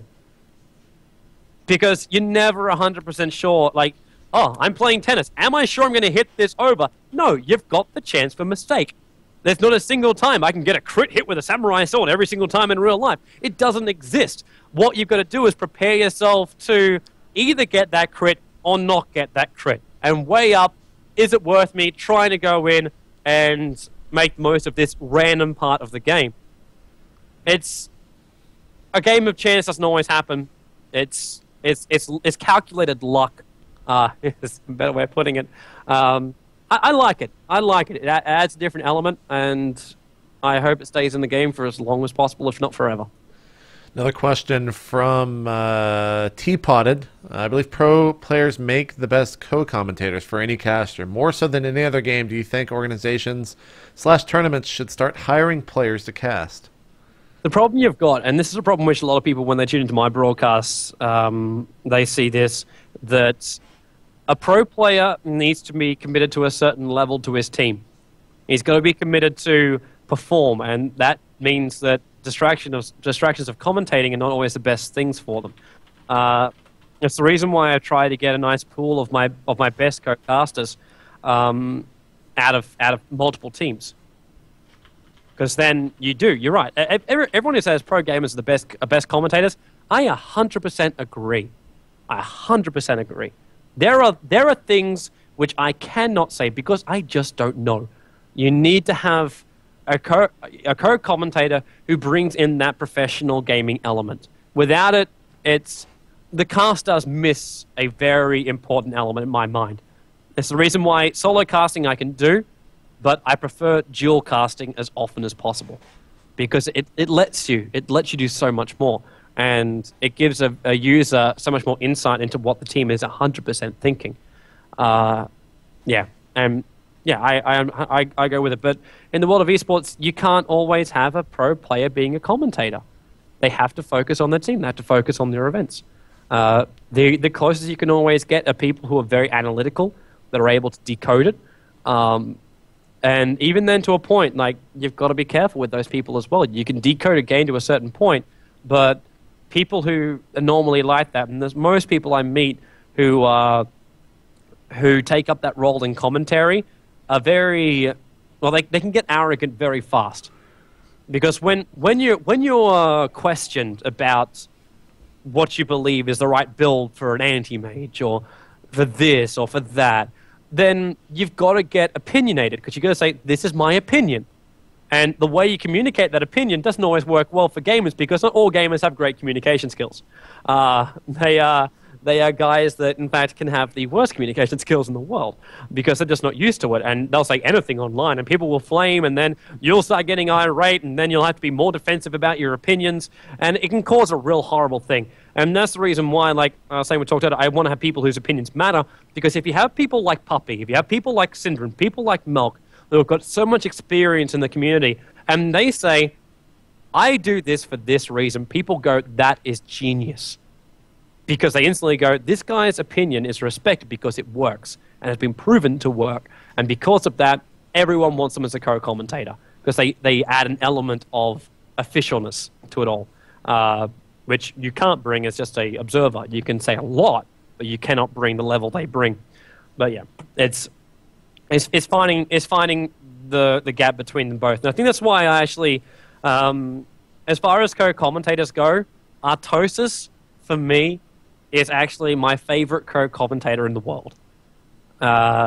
I actually wish I had more time to speak to him at the DreamHack when he was there. Because for me, as far as a play-by-play commentator goes, we're always looking for something awesome out from our co-commentator.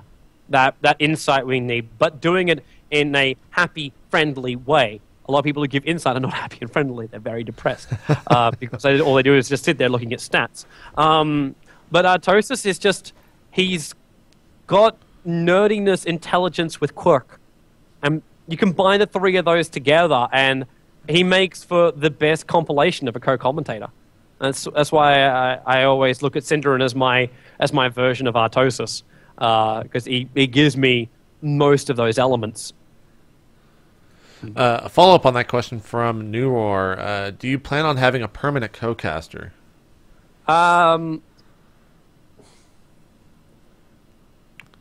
Yes and no. Yes and no. I think it's important to mix up my co-casters. I do plan on having more people here in Berlin to cast me here in the studio. That is a plan I do have. If it will happen, I don't know. We'll have to work it out. Detailed as always. But yeah, I always want to try and mix it up. I always want to try and mix it up with my co-casters. I think a co-caster getting a job, they have to be really, really good to get a job as a co-commentator, because then they're no longer a player. They become a caster. And they have to make that transition while still holding on to what makes them a great co-commentator. And to find somebody that's capable of doing that, at this point, there's only one person, and that's Synderen, that I would bring in as a full-time co-caster. And the only reason why I would do that is because I think his mind works enough that he's able to decode what is happening, and he has enough respect from the community that he could stop being a pro gamer and still be respected as a co-caster. I think he's the only pro in the scene that could do that. Puppy would also be close to also doing that. And I have actually been talking with Puppy to see if he wants to. Actually, he was the one saying, "Yeah, I think about living in Berlin for a while." It's like, well, great, man, come into the studio. And that could happen as well. We might even just have those periods where it's like, "Hey, do you want to come and live here in Berlin? I'll hook you up in a hotel, and you can cast me for a month and play for your team living here." That kind of stuff would be awesome. But yeah, it's something which is complicated because, as a lot of people who work in esports know, funding for things is always difficult to find. And the ability to balance the checkbook is very, very difficult to find. So paying for commentators is not something which is easy to do and will generally require sponsorship or a very well thought out plan. Right. Let's see here. From Pingu242, Toby, as a caster, is there anything you would like to add or remove from the game Dota 2? Not really, actually. I would like to add extended stats. I would like to add a lot more extended stats. God. I thought you were about to say series, and I was just like, well, fuck this. I'm out. I want to add a $15 million player series. There you go. I don't want to do that. No, I just say extended stats would be one of the big things. Most of the times I think of something I want to have added to Dota 2, I'll suggest it, and Valve will create it. Like, I want the ability to draw in-game. That was one of my requests while I was there, and they gave me an ability to draw in-game. And I'm like, yes! Nice. Awesome! Fantastic. So a lot of these things, you don't just sit down there and go, I wish to have this. You're just like, I feel there's a gap here. What am I missing? This is what I'm missing. Can you create this? It develops over time. So yeah, I wouldn't add or take away from Dota 2 because it's Dota 2. I would not change the Rosh pit. From Teapot, do you think when China picks up Dota 2, they will be more open to the Western audience like GSL, and not like they were in Dota 1? Definitely. Definitely a lot more. The fact that China is even talking to me about covering some of their stuff is more than has ever happened in the history of Chinese Dota. I think the Chinese definitely realize that their exposure and their respect, they want to have it on an international scale. And they're already seeing what the Europeans and the Americans are capable of doing with that. So yeah, I don't think China will be as closed off as it was, but the Chinese LAN scene will be very strong. And I don't think any other LAN scene around the world will ever compete with the Chinese LAN scene, not unless some people really start making this a huge industry and they focus that industry into a different part of the country. I just don't see that happening. But yeah, China, they're going to expose themselves a lot more than they did before. A lot more than they did before in Dota 1. From Nmaster64, where do you see Dota/MOBA scene in a year? What about 3 to 5 years? As I said, I don't know where it's going to be. Yeah. The biggest thing I think, which is holding the scene in play, is where the money is coming from. If it comes from the developer and what are the conditions of that, and when the money comes in what amounts. Like, if we grow too fast, we could find ourselves with not enough infrastructure to keep us alive. But it also comes with what sponsors look at our scene, and so the way sponsors look at our scene. If they say esports is actually a good place to invest, we should be paying this amount of money for this amount of exposure we're having. You've got 20K viewers as an average live at one point. Why are we only paying you $500 for a 2 months worth of streaming? It makes no real sense from that. So I think it's going to be more of a mentality shift where the CEOs of big companies who want to invest money, they start saying, well, buying up teams, having that kind of thing, it doesn't advance us at all. It's not giving us our exposure. But if we start looking at the broadcasting, if we start looking at the scenes themselves and the events that are run, then money will be invested in a different way, and they'll see a different return of investment. And that, I think, is then going to really change the way the scene is viewed and the rate the scene does grow. Oh, are you done? Sorry. Yeah, I'm good. Okay. What else we got? From Semi-Pro Joe, also huge shout out to him. When do you think Dota 2 will be ready for public release? Not an actual date, but what improvements need to be made? All the heroes from the original Dota 1 need to be added. And the server infrastructure needs to be at the level where it can take the worldwide users. That, for me, I think is all that's really left. There's bugs, and there always will be bugs in games, and they will be found and resolved. It's the point of the developer forums. Even the first point doesn't even need to be kept in. Like, at this point, I think the only thing that should really restrain Dota 2 from being released to the public is the ability to host enough games, have the server infrastructure there. Once they've hit that point, I would see no reason that Dota 2 cannot be available for all. I think maybe one or two more questions from RBD. Toby, what do you think the next step would be for increasing the popularity and following of esports? Do you think a TV news network interview would be feasible? As I kind of said before, that TV is not the future for esports. I didn't see it as such. Because even then, most TV channels, you can always catch your news online now. I want to load up a web page on my iPhone, and then all of a sudden, oh look, I can now see the latest esports news. That's where the progression is going. Who actually sits down? Like, I don't even own a TV. I have a monitor. Which is hooked into my computer. Absolutely. I didn't need anything more. And the way I see a big community shifting, and the community which is interested in gaming, is the community which is technology based. They're not the people that says, you know what, I sit down on the couch at night and I flick the TV on because I want to watch something. These are the people that buy a comfy chair, sit in front of a computer, and then they're watching that movie they bought on DVD, which is funny enough in the DVD drive of their computer. They don't normally put it into a normal system. Those are the people which I think should be a lot of the target audience, not TV networks. TV networks should actually come to where we're streaming now. They should look online, and then they will find themselves in a world which I don't think they even knew existed. A way to globally connect anywhere around the world where your TV channel program was this area of the world. and only going to be this area of the world because you're connecting it through other networks, which is your television network, where internet, everybody can load up one website unless you're unlucky enough to be in China. I feel so sorry for them. Where your country has limited internet is what I'm saying. Yeah, for me, I think the internet is the biggest thing. It is the biggest thing. It is the next streaming platform. It will eclipse TV eventually. Eventually. Yeah. From PotatoHead214, what is your advice for aspiring casters/commentators?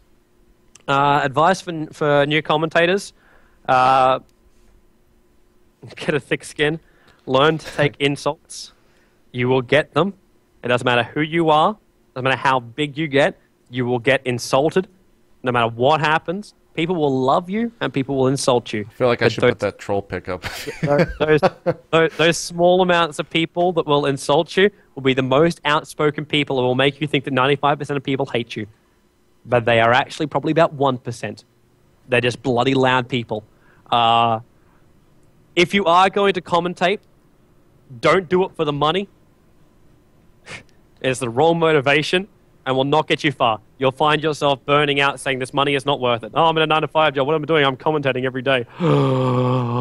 If you ever have that reaction, kill yourself because you're not doing the community any good. Don't murder yourself.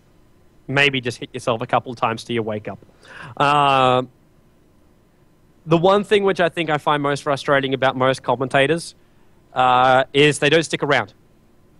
They will commentate for 2 months and say, this isn't really what I thought it was going to be. And then they'll just leave. And during that 2 months, they might have actually been really good. Or they might have been really bad and they should have left. But during that time, if like you have someone who comes in and then they gain a following and then they disappear. And the viewers, which they had as loyal viewers, will also disappear because they're like, I no longer have my Mad Mortigan. What is the point of me watching Dota anymore? And that happens. So if you are going to commentate, do it locally first.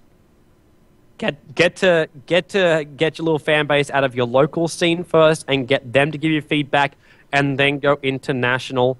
Because international commentary is obviously where the numbers are, it's where the best games are. But you need to develop as a commentator before you put yourself on the international stage, or else you will get burnt. And you'll get burnt badly. Australia, thanks to you, you burnt me enough. So I was prepared when I came to the international scene. But yeah, there's just so many people out there who just think in 3 months' time they should be the top commentator in the world. And you've really got to get a reality check when that happens. Some of us have been here for a very long time commentating, and we've worked our way up to this point. So knowing that knowing that these people have taken this much amount of time to get where they are, they've developed over time, you can't replicate that straight away. With some great marketing, you probably can, but it's not going to be the same, and your viewers won't be as loyal to you because they'll be loyal to your marketing. They won't be loyal to your style, your personality. And esports is one of these scenes where it's I find the community latches more to personalities than to anything that is marketed. Like Day9, I think, is the best example. Day9 could not even market himself, and he would be brilliant. Because his personality is like a magnet to anybody that watches him. Because he is a nice guy. And you can be as fake as you want to and market yourself so greatly, but if you're a dickhead, people are going to know you're a dickhead. Where Day9, he's just lovable in all kind of regards. And because of that, he was going to be popular, no matter what happened with him. And now, and it's great to see him in the position he's in because he is the role model for a lot of the esports scene. Anybody can get anywhere in Hollywood if they market themselves correctly. But in esports, I think we're a lot more judgmental of our personalities. Like the big personalities which are out there in esports, people will judge them and they'll decode them and they'll work out like what makes these people tick. And if they can't work that out, they'll find something and they'll insert it in to make them tick. And this is just, we get stripped apart as an esports personality. Very similar to what happens in Hollywood, but if you can market it well, you can do what you need to do. But yeah, esports I think is a lot more brutal on its personalities. Final question was from 8mm Spikes. He was asking, what heroes would you like to see more in competitive play? anything which isn't news normally. Sure. I always love seeing new stuff. I'd like to see the return of Dro Ranger. I'd like to see the return of Dro Ranger. I would not like to see the return of the game style, though, that came along with her. Yeah. I like to see Night Stalkers. I would like to see Night Stalker appear a lot more. He just added such an aggressive tone to the game. Invoker, I always love watching because he's a hero which makes everybody just themselves. When someone who knows what they're doing is playing him. I'd like to see Pudge again. Pudge is such a great initiator. He's such a great tank, and he's such a great playmaker. Anybody that's a playmaker that lets a player just shift to a new level of gameplay. Those are the heroes I love to watch because they're the most entertaining. The ones that shift the metagame around just by talent, they're the heroes I want to see more of. All right. Well, now the real final question. You know, you've been on the show. You've probably gained, hopefully gained a lot of fans, people that have never seen you before. Here's a pedestal to say whatever you want about anything that you want for your final moments here on Real Talk. Anything I want. As long as it doesn't get me banned from Twitch. Well, I was getting banned from Twitch. Okay. I don't know what I would say if I had the ability to say anything about world peace. No shit. I hope people understand the world we live in. And I'm not just talking about people trying to understand Dota people. I hope people understand outside of the gaming world the world we live in, the reason why we love it so much, and the reason why a lot of us would work a 40-hour work week and then do it all over again in the same week just to advance the scene we're part of. It's something which I think we should all be proud of and should remain proud of as the scene develops. It's very emotional for me. You don't commit this much time without without having some kind of connection. I almost say most of us are basically married to esports. I definitely know any of my relationships I've had have not survived through my dedication to esports. And most of the girls who are in esports are also mentally insane. Careful of that, guys. Careful of that. Be very, very careful of a girl in esports. It will generally not end well. Or she's taken. At which point, then that will probably end well. But yeah, that's basically it. Follow me on Twitter. Tobiwan Dota. That's what you're supposed to do in these kind of moments, isn't it? There you go. Yeah. There you go. All right, the chat is crying at this point for you to do a black hole to end the show. It's very actually difficult to do it as. Should I find a recording, or do you want to do one impromptu? Because most of the time you're just like it defines me, but you see this thing that happens on it. It came from the International because it was just an amazing moment when you see 5 people lashed in one position, and you know as a player you may as well remove your hands from the keyboard and mouse. It is not going to make any difference because you are dead. There is nothing more you can do. The amount of pain coming your way from a black hole is it's brutal. It's brutal. Those are the things, those key things which you can slam off during the middle of a game. That's the kind of stuff that pumps me up. And I actually can't do it in this scenario and do it legitimately. Because it's just something which you need the inspiration. You need the game, and that's why I love Dota 2, because I always have Dota 2. I can always do it during my broadcasts. But yeah, just screaming out at random moments, it's actually quite difficult. All right, guys, you can go look on YouTube. I can't play the documentary trailer, unfortunately, because it is property of Valve. I go up on copyright, and YouTube will take the video off. They won't like me at all. So go check that out. You can see it. It's been pasted constantly in the chat here on Twitch. Toby, thank you. In a news article at joindota.com as well. There you go. Toby, thank you so much for coming on, man. Thanks, man. It's been great. It has been a blast. Remember, guys, that next Tuesday after MLG Raleigh will be Sir Scoot's episode of Real Talk. That'll be going down at 4 p.m. Central, 5 p.m. Eastern. Unless something changes, I will tweet about it, make a post about it on YouTube, and try to get it everywhere possible. Scoot, on Wednesday, when I arrive, I'm going to be sitting there in the hotel room, and I'll be like, I'm going to open up my laptop, and Sir Scoot's going to be sitting on my bed, Real Talk style. There you go. Artosis Real Talk will still be happening. He's been traveling around the world, so you can't really fault him for that. I believe he's home now, though. We'll see after I get back from Raleigh this weekend. Remember to subscribe to all of the stuff that I do here, YouTube, Twitch TV, Twitter, and Facebook. All of it can be found at /itmejp. If you want to subscribe to the channel, it's $5. I'm not begging or anything like that. I don't run ads, so feel free to do it if you want to. Still don't have the full list of subscriber perks that you're getting at the moment, but it is coming. That's going to be it for Real Talk. Toby, thank you again for coming on the show, man. It's been beautiful, man. It's been beautiful. Make sure to watch International. I hope everyone's enjoyed and been enlightened a little bit. There you go. Make sure to watch International. It's going on, I believe, next weekend. Sunday. Oh, it starts Sunday. Great. Group play. This Sunday, there is a countdown timer on Join Dota that will count down to the first match of the international group stages. But yes, the main event in Seattle when I fly there will be Friday, Saturday, and Sunday. And it's like 15-hour days worth of matches. So yeah, there's a lot of Dota will be coming up. And check the video blogs as well over at Join Dota. We'll be doing a lot of video blogs and with the travels, and we're trying to get team interviews and shizzle like that. You'll have a lot of that on the main stage as well. But yeah, if you want to follow me personally, you can do so. There you go. All right, guys, we're signing out. This has been Real Talk with Tobiwan. We will see you guys next week for Real Talk with Scoots. Peace.